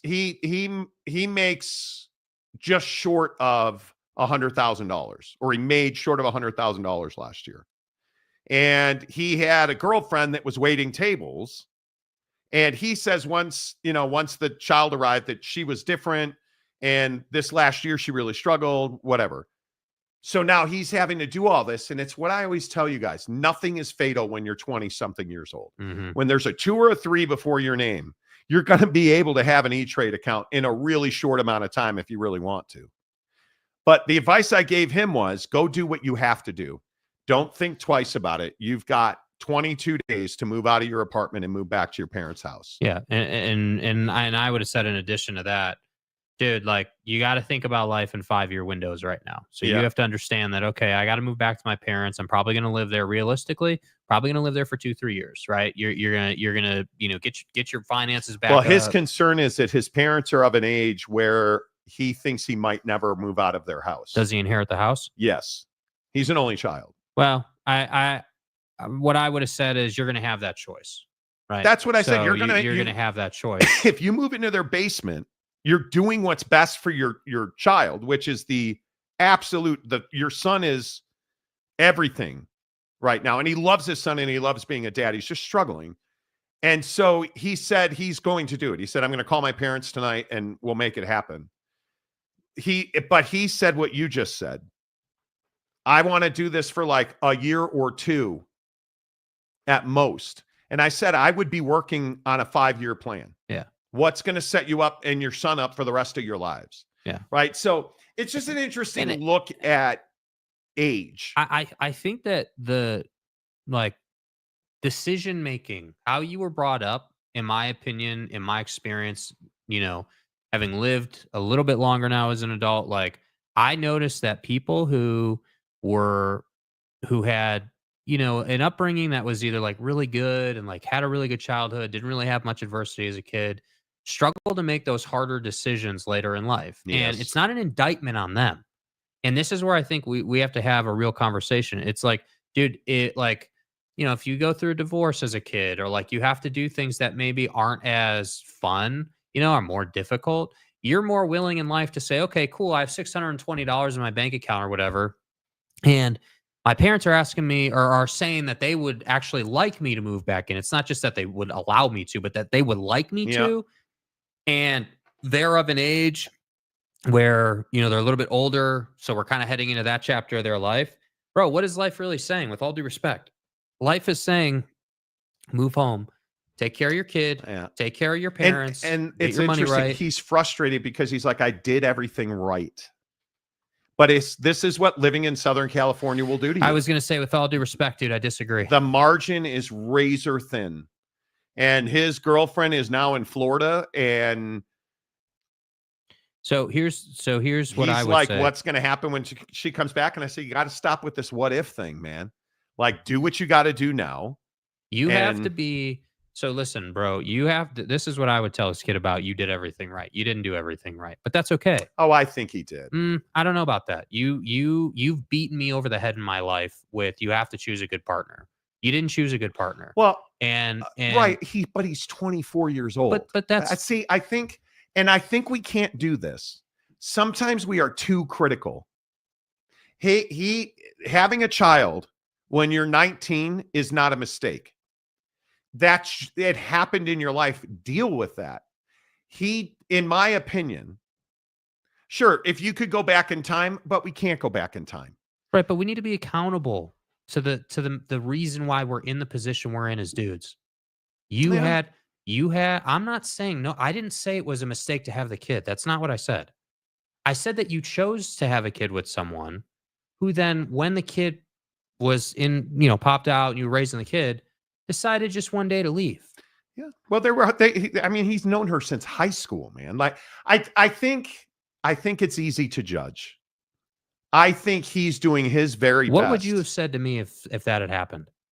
If your high school sweetheart or a girl you had known since high school one day just left you and didn't say anything to anybody and deleted her social media and changed her cell phone number, I would have been like, I don't know that there's much you could do about that, because you're trying to rationalize the irrational. That's what I would have said. But if you were going to marry that person, okay, different conversation. But my point is, I think when you're 24 years old and you have a kid, your life's not over. Moving back to your parents' house is an asset, not a liability to your development. Right. And I just wish people could wrap their head around the fact that nothing is the end. It's a new beginning. And I think when you live in Southern California, and he would never leave. We talked about he would never leave Southern California. His parents are there. His entire support system's up in LA. Like, he moved to Escondido because this girl moved to Escondido and wanted to be down there. And all I'm saying is, now you got to make good choices. And if you have a 2 or a 3 in front of your age, man, I'm telling you, the world is your oyster. You can do anything you want to do. You can do anything you want to do. And I think that we have to protect our health. And I don't disagree with you as men. It is very important that you pick the right partner. I don't think there's any doubt about that. I just think, I guess, and I don't know this guy the way you know him, and we don't have to argue about mistakes or whatever, but my main point here is that we don't get to be victims, bro. We don't have that luxury. We don't get to be, we can't mentally be victims about what's happened to us. You can't have a victim's mentality. I agree with that. We have to focus on, okay, this happened to me, or I'm in this situation. How can I create a better situation? We have to create better opportunities for ourselves, no matter what the adversity is right in front of us. And I think that's what my message would have been if I was having that conversation. I would have said, dude, you have an opportunity in front of you to make it so your kid never even knew about this. Like, let's be real. Yeah. And what I did tell him is, don't make this mistake again. Yeah. You can't make this mistake again. Yeah. But take advantage of it. Their home's worth like $1.9 million. You're going to be just fine, bro. Yeah. And I think you just have to keep going. But I want people to understand, adversity is not the end, it's the beginning. Because that's where we learn. That's where we grow. That's how we turn into the men that we're going to be as adults. Because at 24, you haven't lived yet. You have not lived yet. Which is really hard, by the way, to accept as a 24-year-old. Yes, you think that you know it's everything. Painfully difficult. And you know nothing. Because you don't know what you don't know. I'm 52. I now understand what I don't know. Right? So all of this to say, I really hope that everything that's been happening this week in the world and understanding, that the stock account is very interesting. He was so upset that he liquidated his stock account the last day of April. And he was up huge. He had GE Healthcare. he was the guy I was talking to about one of the stocks. Like, it really helped him because the other thing he did besides pay his rent is he paid off his credit card debt. He had one credit card and another one. He took his stock account, paid his rent, and then paid off his credit card debt. So I think that's a new beginning. You're not going to have rent. His parents have said you don't have to pay rent. The only thing they have said to him is that you are, you have to be a positive force in your son's life. That's all that they have said to him. And he's actually a really good dude. Yeah. I think it's just hard when you've been out of your house, out of your parents' house for 9 years. Now you got to move back in. Yeah, it's tough. That's tough. Yeah. So I don't know. My goal is to have $10 million in liquidity in the next 8 years. The crazy part is that's completely possible. I think it is. Totally possible. Totally doable. You just have to, you have to create a business. You have to, so we're doing that. Yeah. I think it is. That's tough, man. And I know how to do it. I think it's really important that you have goals, set goals. What are you going to do? What are you going to do? Like, what did you do today to make more money? Mm-hmm. And that's the mentality I'd wake up with 7 days a week without question. What are you going to do? What are you going to do every day to make more money? Yeah. So there you have it. Just an interesting story from my life. Congratulations on your car. Thanks. Appreciate that. The Monty Show, as always, is presented by our good friends at The Advocates, theadvocates.com, the best injury attorneys in the business. Tell you every day, 24/7, 365. Clear, risk-free advice. They're good people to do business with. They operate with empathy. They care about their clients because they've seen what accidents do to people. Got hurt at work, got in a car accident, got in an accident with a semi-truck, maybe got hit on your bike. The Advocates at theadvocates.com. Make sure you tell them you heard about it on the Monty Show. Until Monday, say goodbye, Jake. Goodbye, Jake.